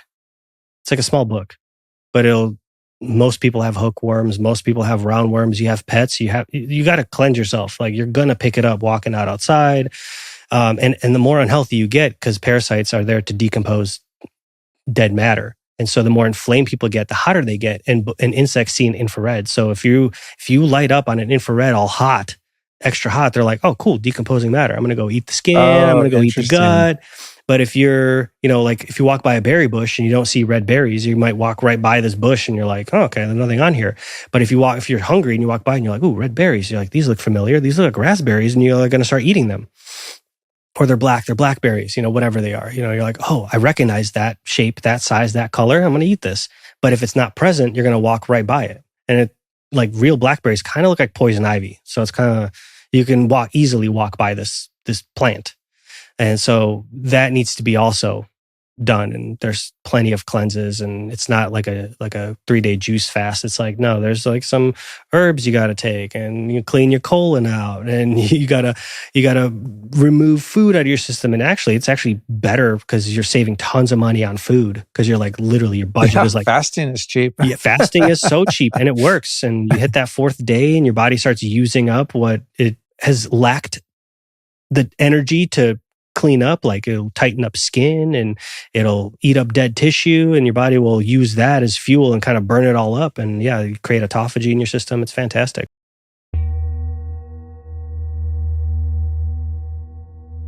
I recently signed up for this subscription service called Quantum Upgrade, and it's been a major game changer for my energy, EMF resilience, and the overall feeling in our home. Let me explain how it works. Quantum energy is the energy that supports all life in the universe. It's nonlinear, non-local, and has an immense potential for health when it's harnessed and directed to you or into your living environment. Through many years of research and development, Quantum Upgrade created one of the world's most potent sources of usable quantum energy. So when you sign up for their service, Quantum Upgrade associates your home, car, phone, business, and even your pet with this energy. The energy you receive with the Quantum Upgrade is a high consciousness field that you can even customize on the fly. For example, I like to set different booster levels at specific times, such as before a podcast recording or during sleep. It's pretty awesome. The Quantum Upgrade energy streaming service has already been studied and tested by independent institutes, doctors, and labs with phenomenal results in placebo-controlled double-blind studies. It's been shown to improve red and white blood cells and even reverse stages 1 and 2 of blood clotting in only a few minutes.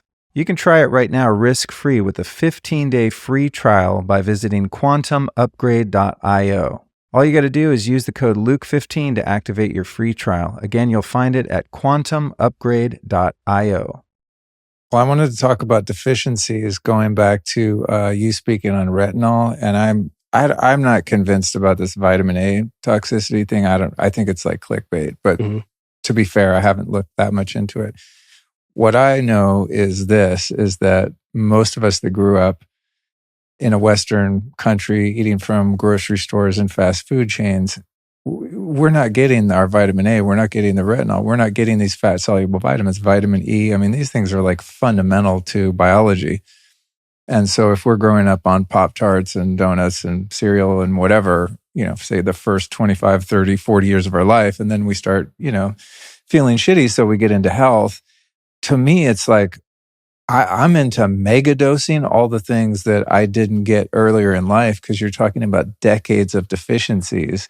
So even whatever the standard recommended dose is, like I love cod liver oil for its vitamin A. I've never once thought about, I'm going to be vitamin A toxic. It's like my body's starving for vitamin A. Same thing with liver, right? So I just personally am just like, if you look at the ratio of what is inherent to a natural human diet, a wild hunter-gatherer person, I mean, they would have from in gestation in their mom's belly would have been getting just loaded with all these nutrients. They would have been breastfed getting all those nutrients. And many of us don't have that experience. It's like a multi-generational deficiency, especially now where we are in terms of generations.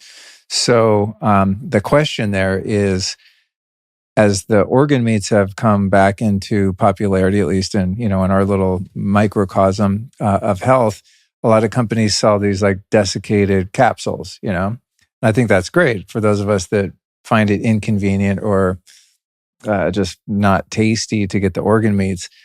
I don't feel like you can get enough from the capsules.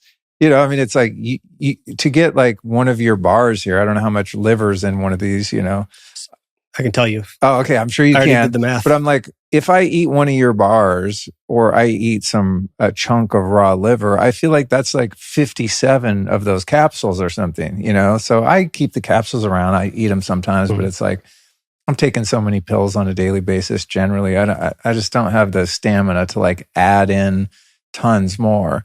So what's your take on, getting organ meats in the form of capsules that are desiccated or freeze dried or whatever versus the way you're doing it, which is actually like part of, food that you actually eat as part of your diet? Mm-hmm.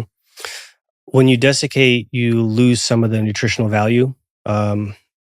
Some say it will be like 40 to 60% when you desiccate something. Also, the good news is, I mentioned spleen is hard to eat. And the fact that they put all these organs that are really hard to eat in there, I think that's a benefit. When 25% of the stick is all liver and it's whole, and so we put it in whole. And same thing with the heart. We like take the whole liver and the whole heart and we chunk it in the proper ratios.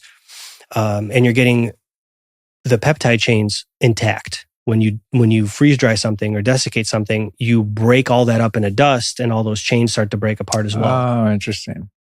I was talking to one of my doctor friends, Nathan Riley. I know Nathan. Yeah, he's been on the show. I play curious with him, and I'm like, what did doctors say about digestion? Like, well, because I'm trying to prove that like get more information that like macronutrients aren't the solution to your problem. It's not the law of thermodynamics. So I've seen people who don't eat and gain weight. Like, how make that make sense? How does someone gain weight like perpetually eating less?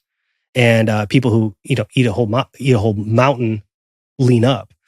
So I'd ask him like, okay, well, does everything break down in a medical system? Does everything break down to proteins, fats, and carbs? And he goes, nah, 10% of it does. The rest goes into peptide chains, amino chains, and then it can get, your body will transfer the whole thing to where it's needed.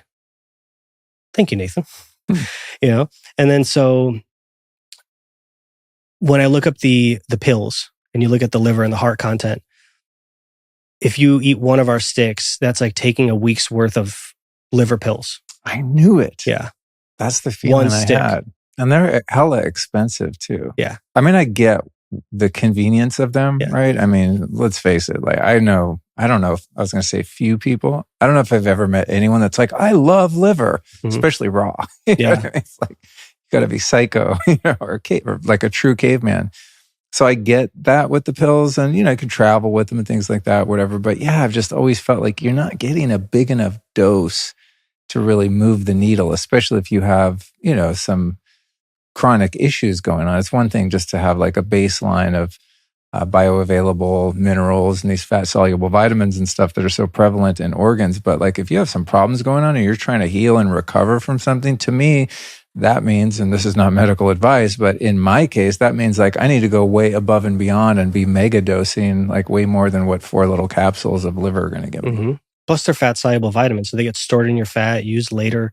And if your body is deficient, then it's going to use it. On top of that, kids gravitate to the product a lot.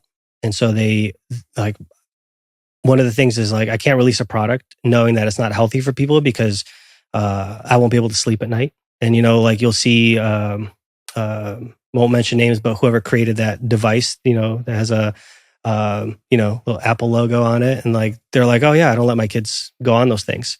And it's like, so the producers of a product won't let their family consume the product as, openly. And yet, like, all my kids take this to school. The one in college comes home, I give her a bunch of sticks. I mean, this is a great solution for kids because you don't even have to tell them. It's like when I was a kid, my mom would, make me eat like, I mean, thank God she was well intentioned, but like I wasn't getting Captain Crunch. It was like granola. I wasn't getting Wonder Bread. I was getting like whole wheat sprouted bread or whatever, right? It's like it sucked because it didn't taste as good, I'll admit. But a lot of it was just like, no, I want what the other kids are having. So it's like if your kid is having a Bursky bar, this looks and feels exactly like a freaking Slim Jim from the gas station. But unbeknownst to your kid, they're getting like mega dosed with all these incredible nutrients that is probably lacking from their diet and needs to be there for them to develop in a healthy way. So my youngest... It's like a Trojan horse for the superfoods, basically. Yeah. And my youngest, she eats the liver and the heart like she's a champ. She like loves it. And she gives it to all the friends that come over. Oh my God, she's so proud of me. It's the cutest thing ever. And it brings me so much joy. When she like runs up, you got to try my dad's jerky. She'll rip open the bags that I gave you. I mean, like the old version, pure liver. And then you see a bunch of like, 6, 7, 8-year-olds like gnawing on liver walking around. And I'm like, that's so cool. What I've noticed is when you give this to kids and you give them a big one, they'll chew, chew, chew, chew, chew. And they'll be like, I've had enough. Their bodies know when they've had enough essential organs, because it's still a live product, it's still a live meat stick, that you may notice that you're like, you eat one and you're like, And then I always say eat 5. After 5, your palate changes. Then your body starts craving it. And then you'll find yourself, like you're saying, macrodosing. You may eat like 5, 6, 7 sticks until you're like, I think I got what my body needed. And then you start eating it when it's, when you're like, oh, I'm hungry. And the other thing is like, you're actually getting real, meat, protein, and fat. So back to that macronutrient thing, you're actually getting substance in your system on top of massive amounts of nutrients. And when you're in a coma, you don't need essentially macronutrients. You need minerals and vitamins to stay alive. Yeah. And this is... Well, that's an important distinction too in the organ meats is the minerals, bioavailable minerals. I mean, I talk about minerals all the time because I just think they're like the unsung heroes of, health and biohacking. Minerals are kind of boring to people. They don't give you tons of energy. You don't get like a discernible immediate effect from them, but it's literally like what runs our entire biochemical and bioelectric system. Like most people are so either out of balance with minerals or deficient. So we think, oh, cool. So I'll go buy these like powdered pills, most of which are not bioavailable. They're like inorganic minerals, or you drink mineral water, which is inorganic minerals that you can't assimilate. The minerals in organs are so fucking powerful because they were minerals that were rocks. Plants turned them into bioavailable minerals that ruminants can eat, but then the ruminant animals eat them, concentrate all those former rocks into incredibly bioavailable, alive spark plugs that you can then eat. To me, that's like such an important part because I think we think about, the vitamin A and things like that, but where else are you going to get copper in your diet? Where are you going to get adequate levels of zinc? I mean, these are minerals that are just crucial to health, and it's very difficult to get them in a way that your body recognizes and uses when you're talking about, just like powdered supplements and stuff. Yeah. Carl Jung talks about when you eat food, you have to kill the consciousness of the animal, or else your body turns into the animal, right? Because if you have Legos and you remember the box and you rebuild it as the box, you're like, oh, you're going to get whatever your picture is. So your body has to break it down until it forgets that thing was a cow, which is like peptide chains, amino chains, glucose. Oh, that's interesting. Yeah. So, or else your body can't rebuild it, or else you turn into a goat. That's funny. Yeah. Wow. And so it's already assimilated in a live creature.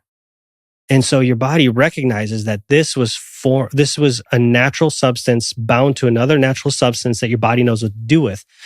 When you start talking about artificial dyes and colors and sweeteners, your body doesn't know what to do with. And you're hoping your body detoxes it. You're hoping, but most of the time it accumulates. And that's the biggest problem, is not the eating of it, is the accumulation of it.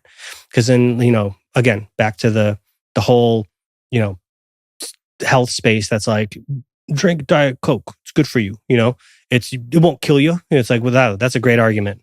And so, but when you have, like things like sucralose and aspartame in one product, but then it's also in your protein bar, and then it's also in the in the fountain drink, and then it's also in your snacks that you're eating and that your kids are eating with dyes. It's like you are getting like 10 doses of it, maybe 15 doses of it accumulated throughout the day, depending on what you're eating or drinking, or like you take some water flavoring drops into your water, and then you have another dose of that. And so you do accumulate these toxins. And since we're talking about people's livers not detoxing because they need to be on a liver cleanse and a gallbladder cleanse, which is the organ that detoxes you, and the kidneys that detox all your liquids. It's like if those are backed up and those have their own processes physically, emotionally, mentally that they need to process. So if they get congested, why do people have, their stomach locks up and they're like, oh, I can't think straight and their stomach hurts. Well, you digest your thoughts in your intestines. Anxiety is processed in your stomach. That's why people get butterflies when they're thinking about like someone, it turns into butterflies, or it's anxiety. It's like, oh, I'm really anxious right now. And they feel it usually in their stomach. And so then when people are anxious, they usually don't eat. And people who are, or they eat too much. So it's like they mask their anxiety by either not eating or eating too much until the point where the stomach stretches. And they go, I can't even think about anxiety right now. I can't think about anything because I'm so full. So when you bring real nutrition back in, like kids will tell you, they'll eat exactly what they need. And I've seen 2-year-olds eat a whole 15-gram protein stick, almost 2 ounces. And so undried, I don't know, it's close to 3 ounces of meat. And you're like, are you okay? Poop's still good. Energy's great. Like kids are a great metric. I'm going to order a box of your Bursky and send them to my little brother, Cody. He's got two babies because they're really into the primal stuff. I'm so curious to see how his kids react. Because they're already eating, a lot of healthy stuff. I don't know if they're eating raw liver and whatnot, but they're definitely not eating Cheerios and McDonald's and shit. But it'd be interesting to see. I don't know. I like the idea of kids and watching them take to something, right? Because that they're still closer to nature. They haven't, their taste buds, their digestive system, they haven't been as long divorced from the natural life way of a wild human, right? They're kind of like as close as you can get to wild before they come domesticated by the system and grocery stores and all the things. Yeah.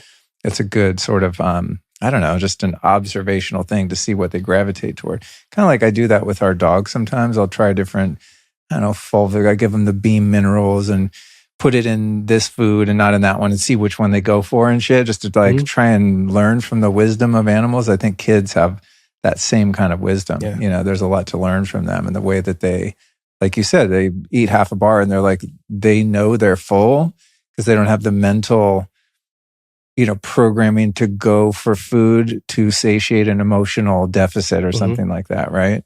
Yeah, you see a box and no one's ever frowning on a cereal box. They're always smiling and the kids are smiling and they're like, well, if they're smiling, I'm smiling and I'm eating this thing and I'm smiling. Right. And maybe 30 minutes later, I feel terrible and I have a stomach ache and I'm bloated and they don't associate it. But that's what the parents' role is for, is to like look after your kid. And again, there's no shame or judgment towards people that are doing their best. And then when they learn these things, I have clients that are 70 years old that are like, repairing their bodies and getting healthy again. So there is no, even my father-in-law now lives at our house, and after 80 something years, dude doesn't drink water. He moves in, he's drinking now water. He's going on walks. It's the environment that you create that breeds people wanting the best versions of themselves. And it is, from a man's perspective, this is where I stand. Like, hey, do you want a margarita? No, I don't want one. Do you want to drink with us? No, I'm good. Oh, that's weird. Is it? Okay. That's weird to you? That's fine. I know where I stand. That's like me when I go to a restaurant. They're like, would you like some water? Eventually I just learned to be like, yeah. Oh, I'd love a glass of tap water. And then it just sits there. Because you tell them no, it's like their head explodes. Yeah. Like, I'm going to be the weird guy that doesn't drink I don't even drink good water with my meals for the reasons you described earlier, just digestion and stuff. But like, hell no, man, I'm not going to touch that tap water. That's been in someone's butt a few months ago. And if you're in a city, it's been reprocessed and purified. And now you're taking on all kinds of weird energy. And then it has ice in it. And you've seen all the things when they like break open like an ice machine. And you're like, if you haven't seen it, look it up or don't, whatever. But ice is like, I think they measured ice in fast food chains is dirtier than the toilet water. Oh, damn. Yeah, because it's fresh water coming in every time. That's funny. I just think about the mold. Like if you look at your HVAC system, how they're so prone to growing mold on the coils, to the point we had to put like a UV light on our shit to stop it from making mold because the condensation. Like, how do you think ice machines make ice? It's the same thing as it's a mini HVAC, right? Yeah. Like hella mold in those things. Yeah. I want to let people know before I forget, if they want to try your Bursky bars, here's what you do. Go to eatbursky.com/Luke. And if you use the code Luke, it'll save 10%. And we'll put that in the show notes, but the spelling is EATBERSKI, Bursky. Eatbursky.com/Luke. I wanted to ask you about, oh, by the way, before I forget, kudos on making your shit taste really good. Because even when you were giving me your early prototypes before it was even like a brand or a product for commercial sale, like I said, you managed to make liver taste really good to the point where like I would look forward to getting those strips when I come by to see you. And then you'd have like your new, this one was Cajun, this one salt and pepper, whatever. They all tasted really good. These are freaking better than like the shitty versions that are totally toxic in the store. So, Thank you. And audience, you have my word that I'm telling the truth, more so than just hooking you up with some sales. They're really good. But what I want to ask you about, we talked about a little before we recorded, is going back to sort of, identifying things to look for in terms of ingredients. Because when it comes to packaged foods that need to have a shelf life, there's a lot of shady shit that goes on in there, right? And I can understand from a manufacturer's point of view, you're going to use preservatives because if you sell, 10 crates of said product to a chain store and they all go bad before they sell, someone's losing money, right? Mm-hmm. So like, I get it. Foods need preservatives. But when it comes to cured meats and bacon and stuff, there's a lot of weird shit with nitrates. And the thing that always bugs me is like, MSG, most of us know that like monosodium glutamate is really, really bad for your brain and your body, and it makes you hungrier and fatter. It's just like the devil, maybe that, and aspartame. There's like a few of the really bad ones. But these companies that make meat products like yours can use MSG, and they somehow lobbied, the USDA or FDA or whatever, where they can call it spices or yeast extract. I mean, you can go online. There's like a list of 150 freaking terms that are in so many of the foods we eat, and it's actually MSG. Yeah. And then you have the citric acid that's derived from black mold. I mean, there's all kinds of shit that you read on the label and you're like, oh, that sounds good. Citric acid. They probably squeeze some orange peel in there. It's like, well, natural flavors, natural sweetener, natural colors. There's like so much trickery going on. So, and knowing your integrity by just knowing you personally and what you will put in your body and what you won't, I know is going to dictate what you would sell. Unpack for us some of the labeling nuances and things, not just, that you've done it right with your stuff, but just like, what do people want to look for that are some of the harder to identify things that are actually toxic, even in, quote unquote, health foods? Where do I start?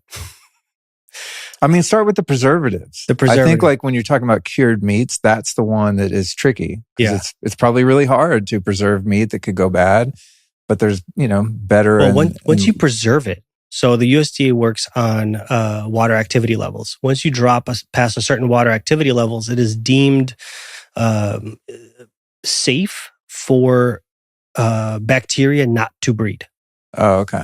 So, because you need water to breed. Like the idea with jerky, like when you watch, I love the survival shows. And so when they get a big animal, the first thing you do is smoke all the meat, cure it to get the moisture out so that it doesn't attract bacteria, flies, etc. Correct. Because bacteria can't reproduce. I'm going to eat one of these right now. Do it. No, I don't mind at all. Talking about it, I got really hungry. So I'm going to roll. So you keep doing the talking while I'm chewing. Okay, perfect. Where was I at before you take a bite? Preservatives and the water content in meat, the USDA, in terms of their rules of, what's going to encourage bacteria. Yeah. So based on their standards, they recommend a water activity level under certain amounts based on how you're going to package it. If it's going to be packaged in a loose bag, then it has to be under a certain amount, like under like 0.75, 0.7, which to the audience may not mean anything, but it means it's dried to a certain point where if it's put in a bag with a moisture absorber, it'll last a year. If you're going to have that's why we went with the vacuum seal option. And so it's cooked and it can get to that below 0.85, and which is naturally not going to breed bacteria based on the USDA standards that they found. But then we vacuum sealed it and removed all the air out of it, so that way it can continue that process. It doesn't oxidize either. Correct. Mm-hmm. And which will ruin your fat soluble vitamins. Correct.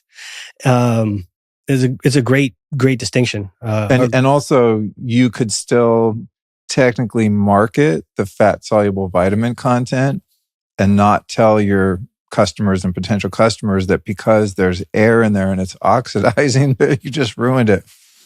And in the final product, it's not really going to exist anymore because it's been adulterated. Mm-hmm. Yeah. These are so freaking good, dude. Thank you. Kudos. Thank you for bringing me a huge box of them. You're welcome. By the time this comes out, we will have salt and pepper up and launched. So which one? What is this flavor? This is only salt. Oh, okay. Oh. Yeah. So we released the salt one only because that was the first one we wanted to release, because it was the one that no one could object to eating, because there's no nightshades. It has salt, has celery, okay. It has beef liver and then heart in there. So, but the pepper is a nightshade. So some people don't do nightshades. So I'm like, what can everyone say yes to? Including Are people really that sensitive to nightshades where like a trace amount in a bar or in a stick like this? Really? Yeah. Some people will break out around their lips, and they'll get bloated. Their skin will get irritated. Wow. Yeah. Most people don't even know they're allergic. They're kind of like eating healthy and they can't fix their symptoms, and then they'll let's say they're mold intolerant and they have citric acid, and a little fallacy between squeeze a lemon peel on there. Well, that's not how the manufacturing industry does it. And this is kind of what we're talking about, which is it's derived from a black mold culture into sugar, and then it creates this chemical reaction. And then there's like a 9-step process to remove the citric acid from that reaction it creates. So then there's like I think it's 8 to 9 steps before you get citric acid. And then when you introduce it into the meat industry, first of all, 80% of all citric acid is used in the food industry, and it's made by like 3 big companies. They can buy them in drums and barrels and things like that. And you can't use the stuff that you get from citrus, because the chemistry doesn't work in the manufacturing process. And for meat products, because it won't acidify the meat. You're using citric acid to keep the moisture by acidifying the meat to a bacteria level that is non-reproducible. So you keep water content, but you acidify the meat, so that way the acidity kills the bacteria, and you got to pull it in a certain time, or else it becomes too acidic and it ruins the flavor of it. So, and if you put it in right in the beginning, then it essentially acidifies the meat and it's not cooked. So what they do when you see encapsulated, because remember, 3 companies make this encapsulated citric acid product. What do they encapsulate it with? A vegetable oil. Oh, really? Because vegetable oil melts at between 130, 150 degrees. So from the very start, it has to be encapsulated, because they mix it all together, all the spices, in the big tumblers, and then they put them in the casings, and they put them in the smokehouses, the ovens, whatever people use. There's different mechanisms of dehydrating and smoking meats. And so when the internal temperature gets to about 130 to 150, you have that release and the melting of that citric acid, or the fats, which exposes the meat to citric acid. And then they have a timer between when they have to pull that meat out, when it's properly acidic and it doesn't taste too acidic, and the meat is also cooked, but also not fully dehydrated. So now you have vegetable oil in a potentially clean product. Interesting. That you're consuming. Just when I think I know the worst of the worst, I talk to people again. I'm like, it's actually worse than I thought. And the interesting thing is, then you have lactic acid. Lactic acid is, people are like, I make it in my muscles. You can make lactic acid with, rice. You can put rice in the water, strain out the water, leave the water exposed to air for 3 weeks, and you have citric acid on top of it, or lactic acid on top of it. It creates the little foam and stuff like that. Again, you can't use that in the industry of manufacturing meats. So you have to use. You picked a hard industry. Yeah. Because I mean, I'm looking at all these dehydrated products because, again, it's like when you're taking pills or you're taking products that are dehydrated, you also have to account that your body has to rehydrate them. And so if you're eating protein powders, which is like 20 grams, so let's say like a 30-gram scoop of protein, your body has to rehydrate that protein completely, whether it's in the bottle or inside your bottle or body, it has to completely rehydrate. Where's that water coming from? It's coming from you. And that's when people get, constipated and things like that. So when you're on the run or post-workout, like you have to account for that much water. And everyone knows what happens when you leave protein powder in a bottle too long. Like you have to throw the bottle away because it's disgusting. And so, to rehydrate that 30-gram scoop is going to take a lot of water, like at least 60 grams of water to rehydrate that scoop. Try it out. 40 grams of water, whatever. Interesting. Yeah. So that's why it's like, hey, it's not fully mixing. So you got to put more water in there, and then you got to fully reconstitute it. So lactic acid, it comes from the Streptococcus thermus, and everyone, when you're younger, you get strep throat. When you're a kid, same bacteria that they put onto sugar, and it creates that scenario. And then you have the other ones that they put it onto non-GMO things, but it's the same bacteria that they put onto healthier substrates that create that lactic acid fermentation process. And then they extract the lactic acid from that, and they make it for the meat industry. So again, it's like, even though it's inert, it's dead. When you put that into your body still reacts to it. And you can go on lactic acid forums, and people are like, man, I get the same dairy allergies when I eat something with lactic acid. Found out lactic acid mirrors the same as dairy inside someone's body, but really it's these inert, these dead viruses that they put in your bacteria that they put into your system that your body is also now reacting to. So now your body is trying to assimilate meat while fight off of potential infection that it doesn't know whether it's alive or dead. So it still has to treat it the same. So someone, for example, that has like a really strong lactose intolerance is probably going to react to the lactic acid that's in their meat stick and have no idea that that's why they're getting the reaction from it. That's what a lot of these forums are talking about. Interesting. So I looked into these things, and I'm like, what about citric acid, allergies? Lactic acid allergies. And there's forums out there of people are like, I'm glad I found these forums because I thought I was going crazy. And now it's this. And it's like, I already cut out dairy and gluten and all the other things. Like, I don't eat eggs either. And most of the other stuff is like, most people use whey.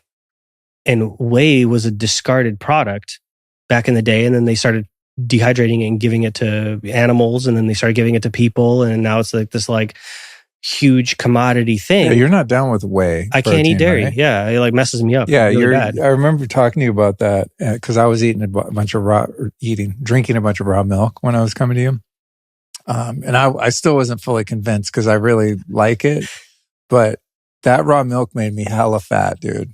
I didn't realize like how many calories I was getting. I was like, oh, raw milk, Weston Price, go, and then I was like chugging a gallon of that a week or something, and I was like, Michelin man. It was brutal. But on the whey protein, I've sought out, like, I don't know I think it's like the whey isolate is the better one. Like Keon makes a great one. Grass-fed, pastured, clean, all that stuff. Probably does great for a lot of people, but I've kind of A/B tested. Whey protein gives me a lot of gas. Mm-hmm. Like I am like a freaking motorboat.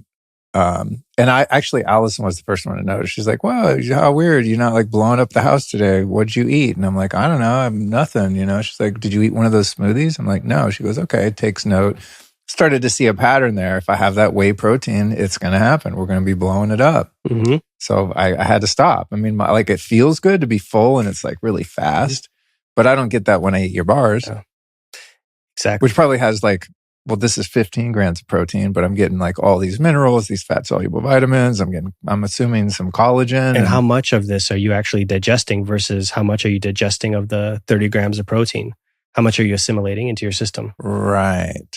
And a lot of the times, like I recommend, because I'm also a health professional and practitioner, I recommend protein powders for people who have very weak digestion because it doesn't take much to digest it and dissolve it and get it into your system. Right. So when when someone who has before we go like on the cleansing and go through all that, it's like, no, keep drinking that. It's a great like on the go thing, right? You can put powder in a bottle. You can get water pretty much anywhere now and like fill it up. And like worst case, you forgot, you don't have access to a Rhybchinskiy, whatever it is. You have protein powder that you want to go through at home. It's like, there's uses for it. But it's, when it comes to like my values, is like, I'd rather eat real food that is close to the natural, the actual real natural format, not the adulterated natural that we're accustomed to hearing. What about collagen protein and gelatin protein? Collagen and gelatin, I don't see a problem with it. It's only the dehydration factors of it. Like it has to be reconstituted. I think it's great. When you take into account that most people don't eat ligaments and tendons and it's gross and the silver skin on things, they don't chew. Look, our last podcast, we were talking about teeth. Like people don't have the teeth to chew through these things. Yeah. And they don't make pho like the Vietnamese do with tendons, and they're not eating this stuff. So they're not, or bone broths. They're not, bone broth is kind of a craze kind of now, which is great. Like people are getting collagen into their system, and it's like, oh my God, I didn't know that when I drank basically bone juice, like all that good stuff that my grandmother's been making me when I'm sick is like actually good for me, What do you think, since you're kind of hip to the food sensitivities, what do you think about the histamine issue with bone broth? Have you found that to be problematic with yourself or with clients at all? Some people react to it like they would sauerkraut or something like that. Interesting. Well, what kind of bones are they using? There's also a thing like, how are they cooking it? If anyone makes bone broth at home, the first thing they notice is the impurities that come off of the bones. If you don't skim all that white foam off the top, it basically gets too hot and it breaks down and goes back into the bone broth. So when people make bone broth in a pressure cooker, you're not skimming off the impurities. It's pressurizing it so much. Like, for example, like if I was making bone broth in a pressure cooker, I would first boil the bones, and then wait for the impurities to come off. And your house stinks like when you're cooking it, and you got to skim it all off. And the water almost won't boil unless you skim it. But the moment you skim it all off, then all of a sudden the water starts boiling. And you see it boiling through. Turn it off. Pressure cooker, instead of keeping it on the stove for 2 days, because beef bones, like the best format is like 2 days. And so then you throw it in a pressure cooker. And then I'd be curious to see people who do it that way, if they do have histamine reactions, assuming they get good quality bones, assuming they don't use any, like some people are allergic to garlic. Like we're talking about nightshades, pepper, they put pepper in their cayenne. Maybe it's a gut irritant and they get a reaction from it. Or they're using like unrefined salt, whatever, But I'd be curious if they were using all the best ingredients to scoop off all those impurities that come off the top, if they still would have those reactions. I wonder if that would help. I don't know. It seems like lead wouldn't float, but from what I understand, lead can be kind of a problem because it accumulates in the bones, and you have animals that are, drinking irrigation water and sniffing chemtrails and whatever. Like they end up really, huge animals like that with big ass bones end up over time, bioaccumulating a lot of lead. Mm-hmm. Haven't tested any bone broth, but it's a theory I've heard floated. So I wonder if that, if doing that skimming would help with that kind of impurity too. It'd be fun to test what you're skimming. Yeah, what's in it. Yeah. You probably don't want to know.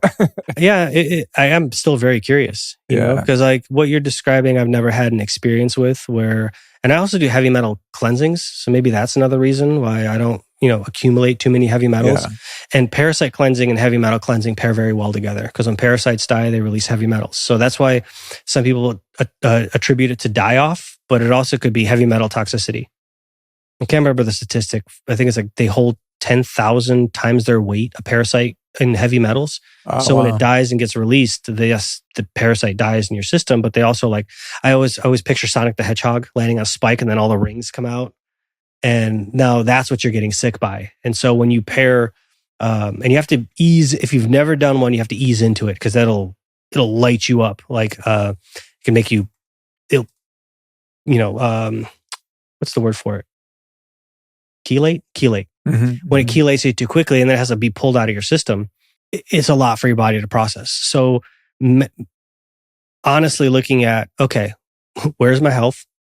Maybe looking at some other people that you deem are healthy, Paul CHEK, is a great person to look. How healthy am I to that? And then you can go down the list of like your favorite influencers, and then go like, okay, where do I kind of line up? Am I not even close? Am I on this new guy's journey? Maybe I should start with the lowest dose. People often forget that they have to live the rest of their lives in their body, and they want it right now because that's what we've been trained. Like, you go to school to get an education now, you go to a job to get money now. That's why people don't start their own business, because they don't want money now. They don't like to invest their own money because it's like they want to invest other people's money. They want it now. And like, again, these are all leveraging tools, but like we have also been trained by Instagram to get our dopamine now, or, get our food now from a restaurant, from a fast food joint. We don't hardly cook anymore. I was blessed being Ukrainian. My mom cooks. Like they literally left yesterday, and she's like, I made you all this food. Here you go. And I'm like, oh, this is so awesome. Like this is what I grew up with, like home cooked meals, where I trashed myself as outside of the house. I'd be like, oh my God, is that a hot dog? Is that pizza? Like, oh my God, can I finish that? People wouldn't finish their food. Totally. That's where I trashed myself, is like outside of the house, not inside the house. Cause like my parents are like generally healthy eaters. And I have had to train them of like, no. This wheat is not Ukrainian wheat. No. This is not a bun. This is like all these additives and preservatives and things like that they hide in the spices, which is public information. You can go onto the USDA's website and they will tell you what is allowed inside of the word spices.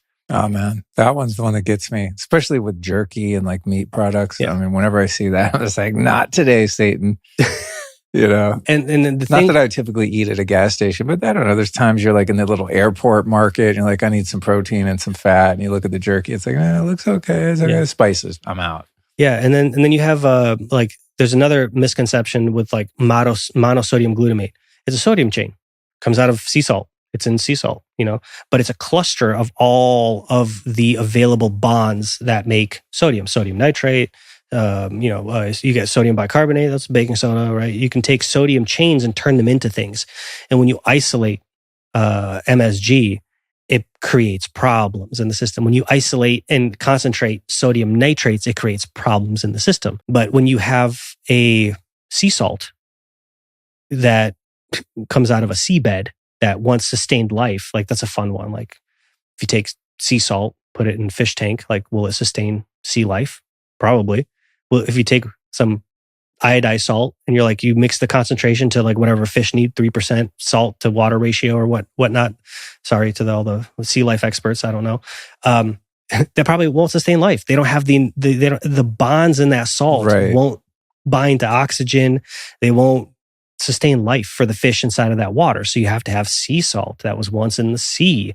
And that's why Himalayan salt won't sustain sea life. And it's like, those are different chains of sodiums and different complexes that are bound together over many, many, many years.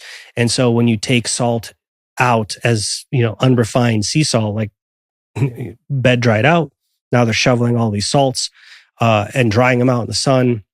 People are worried about all the heavy metals inside of it. Like, that's the earth. Your body can process earthly materials. It's like, there's a guy on Instagram who tests everything lead. And like, he'll go to some kind of like hobby shop and he'll be like, oh, let's test out these ceramic cups. And he'll like spray liquid, like lead, ceramic plates, lead. And it's like, that's where the big problem is. It's not like the salt that you're eating, and your body could process that. Same thing with, like, remember the big craze about like there's arsenic in the chocolate? Yeah. There's arsenic in your apples. Like in high concentrations, it's bad. Putting stress on what you're eating, especially if it's good quality, your body will process that. It's the other things. Like, have you seen like the people testing the bottom of their Stanleys lead? Really? Yeah. Yeah, you take a dye, you could buy it on Amazon, swab it, and then you spray this liquid, spray another swab, spray the swab, and boom, lights up pink or something like that. And you could test everything in your house, what has lead, what doesn't. So you're getting leaching effects constantly from other things and blaming it on something else, which to me, it's like you go get dirty. What are we told? Go play in the mud, drink out of the hose. Like, I'm not concerned with things that are found in nature. Obviously, if you're near like a mining shaft and you're near like a fracking zone, where it's like, and same thing with like even fluoride. It's a sodium fluoride. It's found in salt. But when you frack it and you concentrate a certain type of fluoride and then you introduce it to the water that shouldn't be there, it creates problems because fluoride also binds to your pineal gland when in place of iodine. So iodine is good for your pineal gland, but fluoride and iodine are very similar compounds. And so since your pineal gland is magnetic, it'll attract things to it, including the water that you drink. And since there's osmosis that happens, so there's no barrier or locking key, it gets magnetized right to there, and people have calcium. Like when you got your 3D mouth scanned. The first time I got it, like 5 years ago, I was like, what the hell is that little dot in my head? And my dentist made a joke. She was like, oh yeah, your pineal gland's calcified. So I was like, nope, I'm going to get rid of this. So in comes the Sheila G. In comes the Iris Sea Moss. And then, so the last scan I had no little dot in the center of my forehead. Really? Yeah.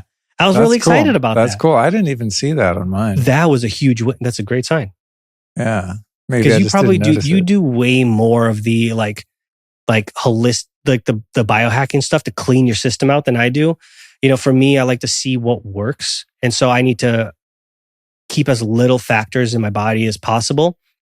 Like when I cut out fungus out of my system. So I had like fungus all over my feet. And, you know, in theory, I knew that you can get rid of it through diet. I wanted to see it took me 2 years to kill the fungus in my feet of like no sugar, zero, like meats, vegetables. You know, I followed the Doug Kaufman diet, you know, like green apples, berries every now and then. Took 2 years to get rid of that with no antibiotics or parasitics or what, you know, cleaning that out. I wanted to see how long it would take. And that's the experiment I held on myself. So the fact that you're doing probably a lot more therapies to keep your body on straight. I've been megadosing Sheila G for a lot of years. Yeah.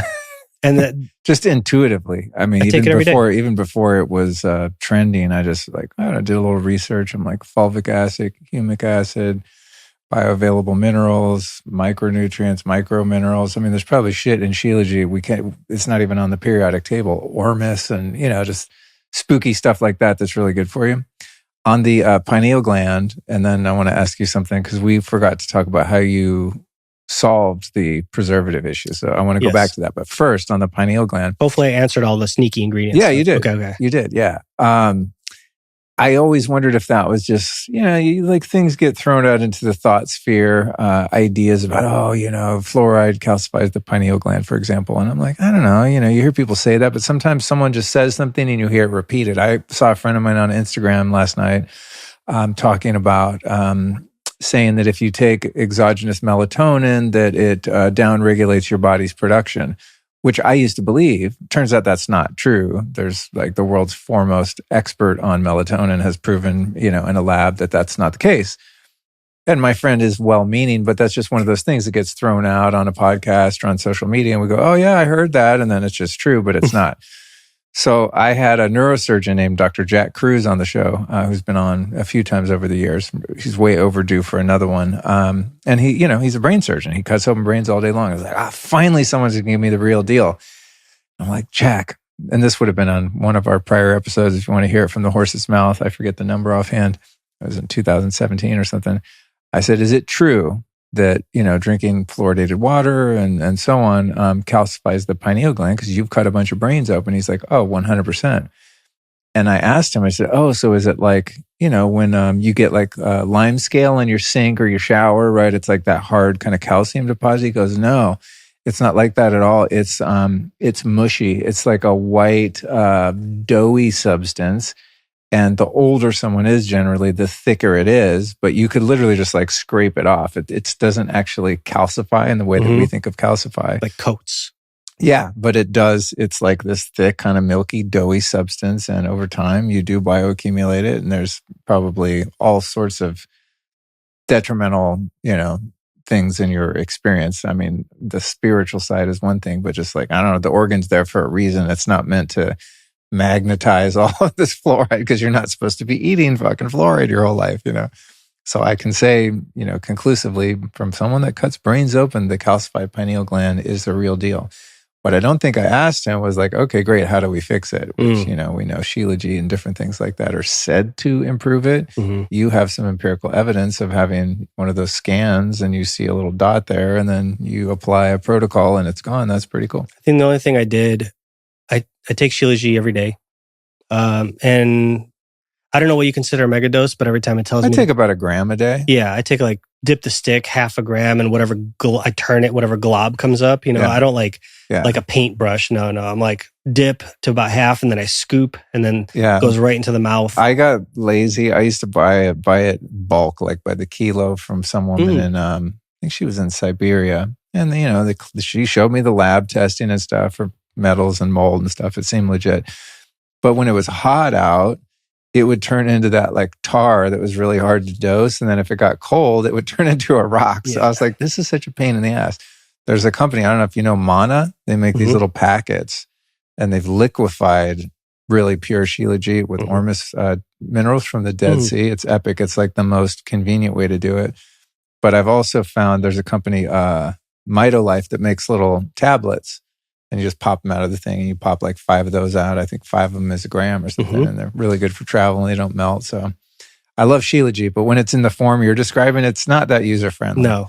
Or like when it sits sideways and someone tips it over, and then you open, you're like, oh my, it's like tar coming off. Exactly. Yeah. So let's go back to, before we wrap it up, tell me how you solved the preservative issue in your meat sticks, because now we talked about all the things that you looked into, and we're like, I'm not doing that. So you managed to do it in a really short period of time. I mean, I don't know how long, maybe it was a year and a half ago when you first had this idea, or am I? Well, my sense of time I think it was sucks. 3 years. No way. Yeah. When I was coming to see you? 3 years ago. No way, dude. Yeah, because that is not even possible. So it was like, I would swear on a Bible, it was no more than a year and a half ago. So I know it's over a year and a half because I had to renew my GS1 codes. And I was like, no way, has it been a year already? And that was in April. And I know I stewed because I want to give you credit. You're the one who tried it, and you were the one who was like, you need to do this. And I'm like, and I kicked the can down the road for at least 6 months, making it. And that's when my business partner, Ricard, who is a family owner of Aleco, the weightlifting company. And he came in with like this, idea to start a protein bar company. And I was like, no, I don't like protein bars. And he's like, well, think of something to get back to me. So then I gave him some liver, and he came back to me and goes, well, if we can make this palatable, then we got something. And that was like 3 years ago. Oh, shit. Yeah.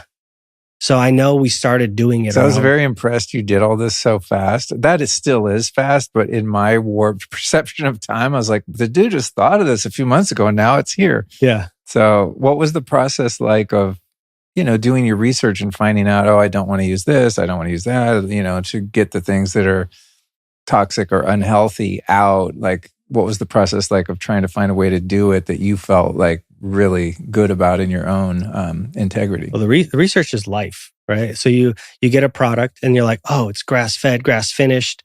Maybe it says regenerative, or like on the website, regenerative, and then you're like, preservatives. You're like, damn it. Then you find something with no preservatives, and you're like, no, it's not grass-fed, it's feedlot. And you're like, so I'm back and forth, all these things that like nothing ever like lined up. This is me every time a brand emails me and is like, hey, promote our stuff. It's like, I go right to the website, right to the ingredient, zoom in on the ingredients. I'm like, nope, 90% of them are just garbage. Yeah. I think the worst thing we have is the celery, which is, it has celery in general has an abundance of nitrates in them, sodium nitrates. The good news is they have the full spectrum of sodium. So you're getting the clusters of salt molecules, and where the higher concentrations of sodium nitrates can be processed. So that was like the worst devil that I could deal with. When I gave you those sticks, I could make them 100% preservative free. And you can't say preservative free because salt is a preservative. So there's nuance in that. Oh, interesting. Yeah. So anything that you put salt on, you can't say it's preservative free. So we do use preservatives, which is salt is considered one. And people forget, like you can literally salt crust something and it'll dehydrate it over time. And then you crack the salt, and salt will dry it out and kill the bacteria all by itself. It's fantastic. And so when I found about, I think it was Paul that he said, look into some of these things. So I'm like, all right, I knew about the MSG. I don't want to use that. That's like, I feel gross when I eat that. And like, I can't stop eating when I eat that. And then like potassium sorbate. What the hell is that? Like, why does that need to be in there? You know, or like the titanium dioxide. Why does that need to be in there to preserve color or whatever they use it for? Like, I don't. Why do I putting titanium? That's like I don't want to do that. So it's like going through these things, and so I'm like, you know what? Call the manufacturer, and I go, you know, when I was doing strips. Before I go back into like calling all these manufacturers, when I was doing strips, this product without the casing on it is jerky. If you slap a casing, the same product, and you take the stuff that I originally gave you in a strip and you stuff it in a casing, it's considered a sausage or a meat stick. It's not really jerky. Huh. So I know we loosely use the word jerky, but it's actually a snack stick or a beef stick or a meat stick or a sausage.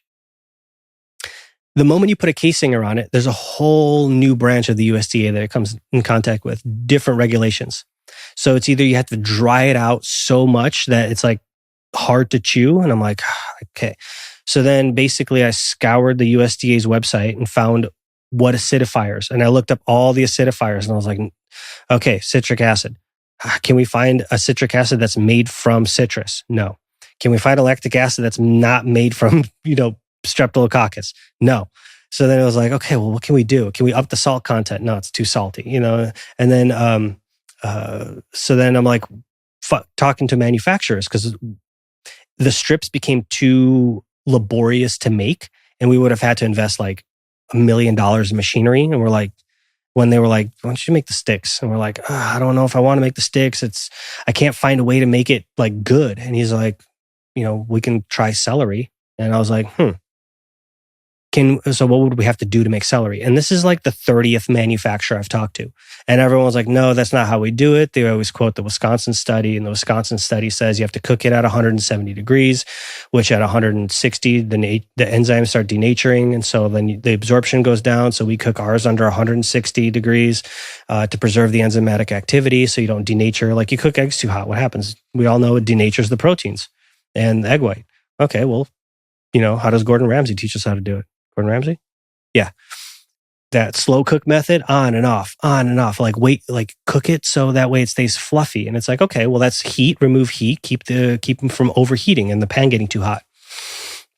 When I ate eggs, that was my favorite way to cook them. And so I'm like, okay, what are we going to do about this? And so the 30th manufacturer played ball and he was like, okay, well, we could add this and we have to find, I'm like, well, what do we, and so we found organic celery juice and they're like, no, that's not how it works. I'm like, and then we have this, no, that's not how it works. We found these powders. No. You have to use like celery juice for manufacturing. And we're like, okay, let's try it. So then he made us a batch and it took like, I think I nailed it on the first shot when I was like 25% liver, 5% heart, the rest meat. And then he made them and I was like, these are great. This is perfect consistency. Whatever you're doing, that's the recipe. So then I tried them on some of my clients who have immune problems, oxalate problems, reaction problem, digestive. They react digestively. Before I even moved forward with having celery being one of the things, and I was like, try it. Tell me if you react. Histamine reactions. Forgot about that one. And I was like, try it. And they're like, yeah, no histamine reactions, no problem. So I'm like, okay. So then I tried it on my family. Obviously, we're all eating it. And other people, they're eating it. I'm like, you got any weird? And they're like, no, I feel great. I feel like I get no bloating. And I'm like, okay, I can live with this for now. And so that's the preservative that we chose to use because after about 7-8 months of like running it through so many people, it became closer to a proven thing that people aren't reacting to it. Because again, I wouldn't be able to sleep at night knowing people are reacting to it. Epic, dude. Well played. Yeah. Let you be an example for anyone that wants to start a food or supplement product. I mean, I get it. People like to make a buck. I understand. Different people have different motives, but I know people listening to this show are the elite class of discernment, and I can tell by the messages I get because someone, I'll promote something that has citric acid. I'm like, yeah, I get it. My metric is, do I use it and eat it, drink it, whatever. If it's good enough for me, then it's good enough for other people, even if it's imperfect. But I mean, some of the stuff out there is just, even in the health space, is just garbage.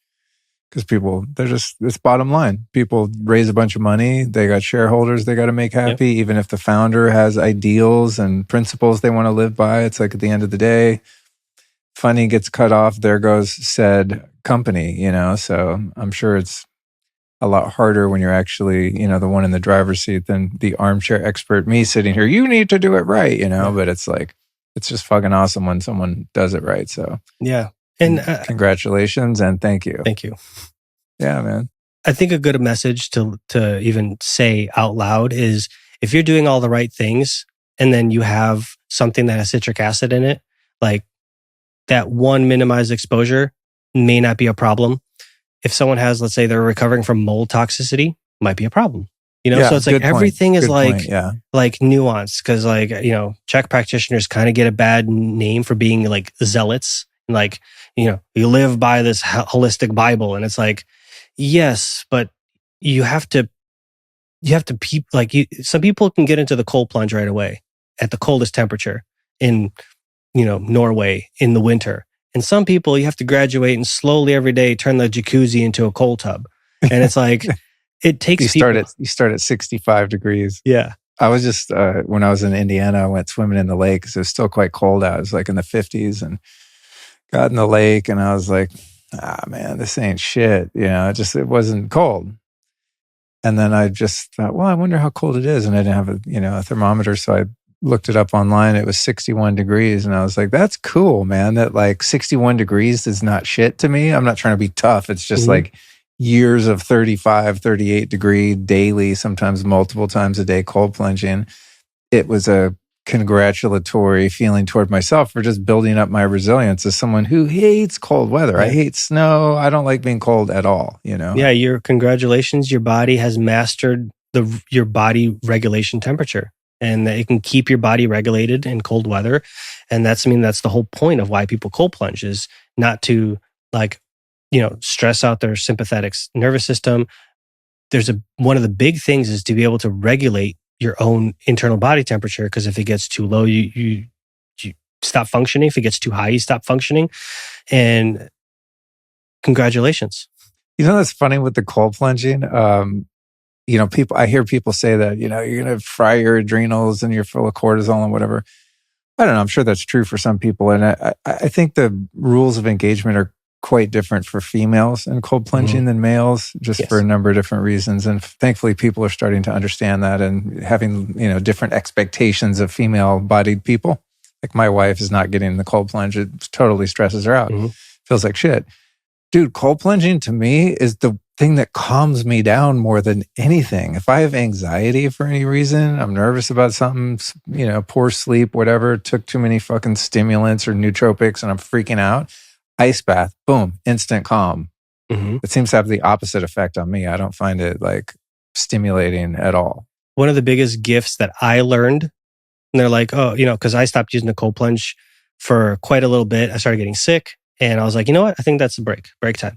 So I stopped taking, and people are like, oh, you have 2 blue cubes at home. Like, why aren't you using them? And they're like sitting there unused and almost like in a kind of like a, you're not practicing what you're preaching type of thing. And I was like, listen, the biggest gift I got from cold plunging is back to the very beginning of this conversation of the masculine mind.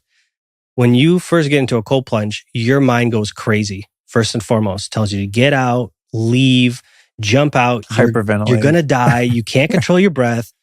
And the moment you can get past that first minute, and you can push yourself past that first minute and sit in there, and your body's fully sympathetic, right? Adrenals are getting burned out, whatever people are saying. But once you get your breath under control, and then you recognize that you're in pain and things hurt, but it's okay, and you're breathing through it, and you're safe. The biggest gift I got is I take the cold tub everywhere. So if I'm in a stressful environment and someone's telling me to, put a diaper on my face back in the day, there's the cold tub. Yeah, totally.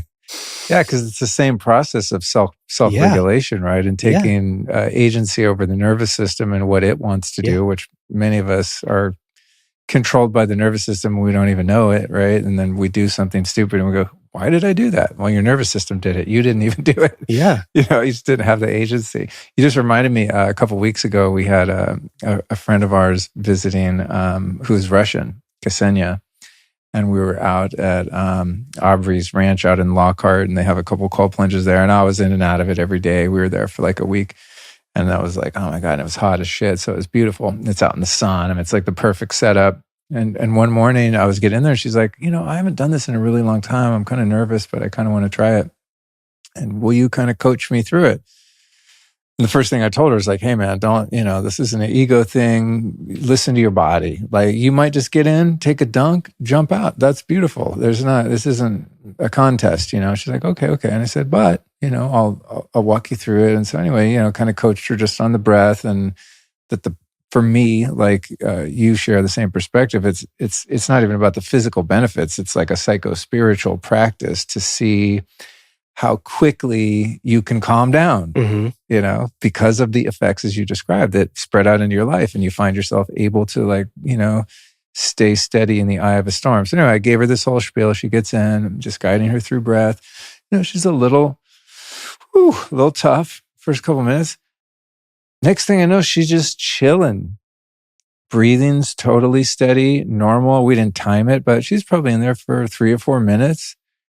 Totally calm, and it was maybe it's because she's Russian, you guys are built different, she also, I was telling you, I got stung by a scorpion. I go outside and I'm like peeing on it. I'm freaking out. I think I'm going to die. I don't understand scorpion stings in Texas. Turns out they're not that big of a deal. So I'm outside. I'm like actually soaking my pinky in a glass of pee. She's like, what are you doing, dude? I said, I got stung. I'm just trying a little folk remedy. Just intuitively seemed like a good idea. She's like, oh, interesting. You got stung by a scorpion? I said, yeah. She goes, yeah, I think I did too. She had a big welt on the side of her face. She's just chilling, like unfazed, Mm-hmm. So I told her, man, Russians are built different. But anyway, use the sauna. What's that? Use the sauna. Use the sauna if you get bee stings, ant bites. I have bees, and so one stung me in the face, and after 3 days, I looked like I did one of the Jenner challenges. My lips were like this big. Really? Yeah, and I was like, what? I haven't used the sauna. I thought I was gonna make it worse. I got in the sauna, and it came out. It was back to normal. I was like, no kidding. Good to know, friend. Yeah. So anyway, props to Ksenia for getting in that ice bath. But I think that, generally speaking, most women I know have a harder time with it. But yeah, it was so cool just to see someone go, you know what? Mind over matter. I'm going to do this. And she wasn't trying to impress anyone except herself, just challenging herself. And she adapted right away. Yeah. And I think it's just because she has a really strong mindset. And she was just like, nope. I feel like I can do this, therefore I can.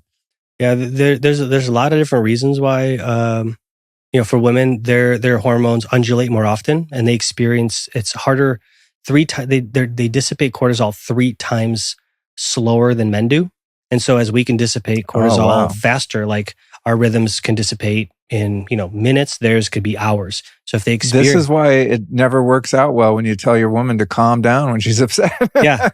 Yeah. And some masculine people are yet to figure that out. Yeah, that's the second worst thing you can say to a woman who's having an emotionally charged reaction. Mm-hmm. I won't say what the first one is, but it has to do with the time of the month. Yeah. Which I would never say either of those things, but yeah. But because you're wise. Speaking of, dude, going back to the masculine thing, I just, you learn when you learn, but I could have saved myself so much trouble in life and relationships by just learning how to actively listen and shut my freaking mouth and not try to fix or control or defend or whatever. It's like really one of the most powerful tools in my marriage is just to be able to sit and keep my body language open, my heart open, breathe and truly listen and shut out any meaning that I'm creating over what I'm hearing and just being completely curious and receptive to whatever the emotional experience is that needs to get shared. And 9 times out of 10, it's solved just by listening and just being loving and compassionate. It's just crazy. I think it's counterintuitive to us, right? To the male mind. It's like, if I present you with a problem, if I don't tell you I don't want advice, you're going to give me advice to fix it. Yeah. You start telling me, oh man, my ankle hurts. I'm like, oh dude, have you tried so-and-so? I'm going to try and fix it. It's just, it's in our nature, right? But it doesn't work that way with the other polarity, you know? No, women, if I wish I learned this even sooner. I mean, I learned it a long time ago, but if I learned it even sooner, it would save me a lot of headache and heartache. That women come to you because they trust you to share the problems with you, not because they need to solve it. And when you try to solve their problem, you're basically telling them they're too stupid to solve their own problems.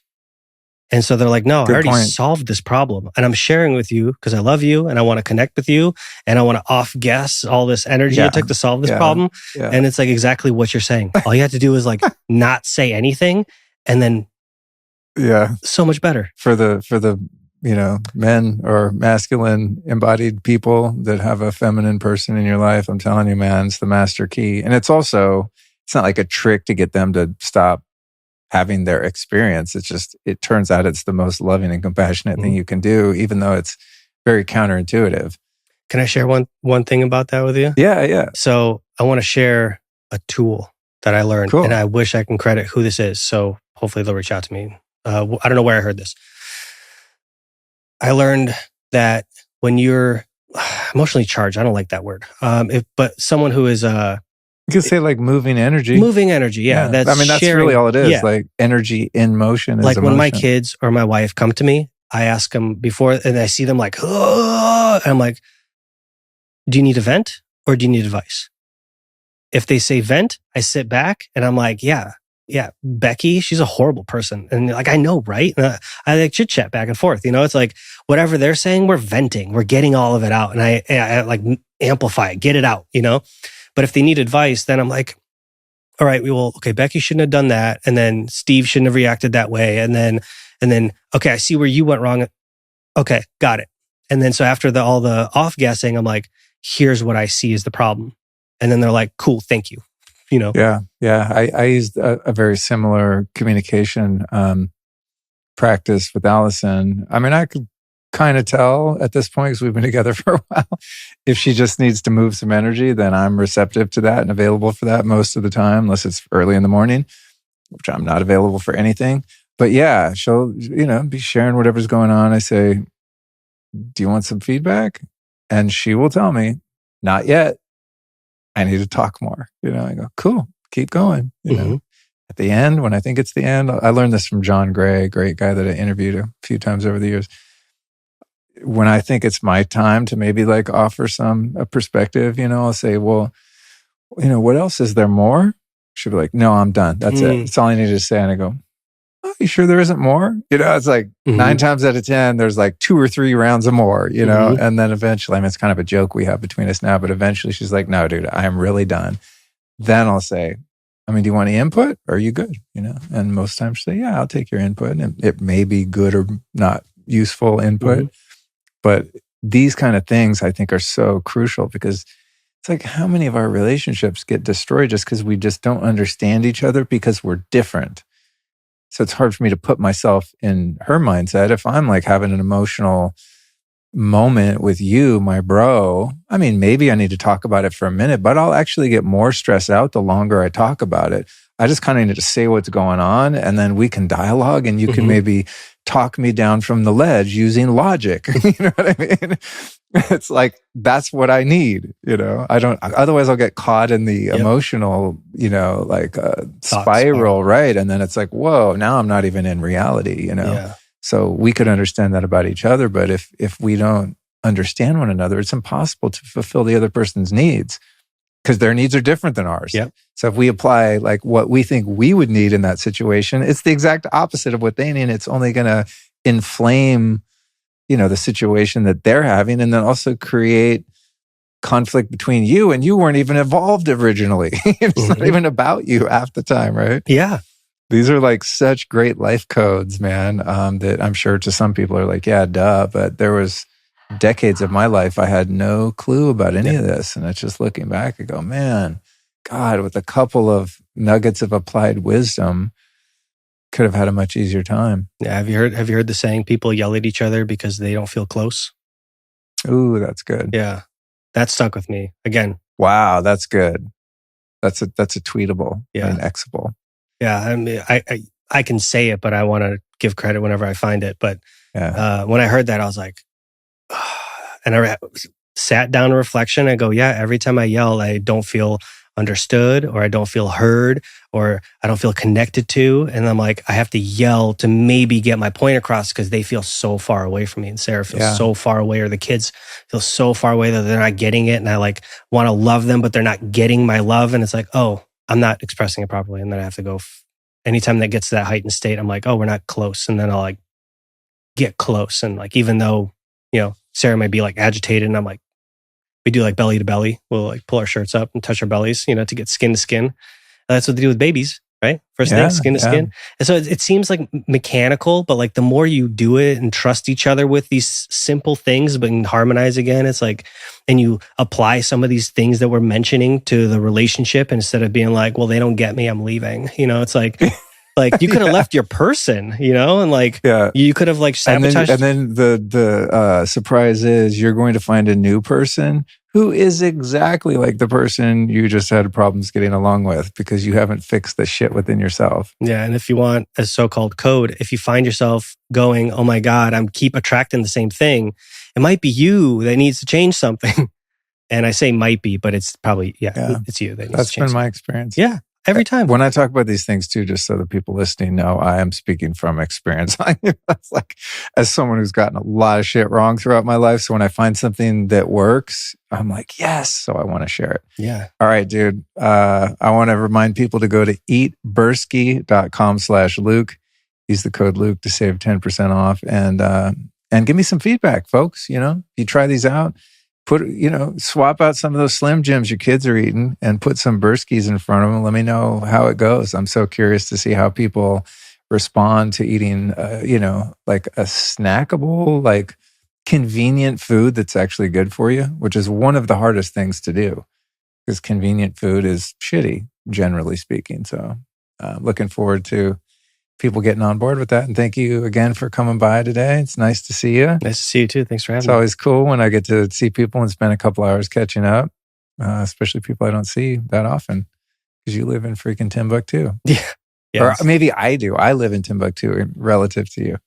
I think we live in separate Timbuktus. Yeah. Because like there's a South Austin Timbuktu and then Northwest Austin Timbuktu. Yeah. But at least it's like one highway trip. Yeah. I can't complain about driving in Texas because I'm from LA. So I thereby have surrendered my right to whine about traffic, because it literally doesn't exist here comparatively. No, it's only distance. Yeah. All right, dude. Well, congratulations. Thanks for coming by. Of course.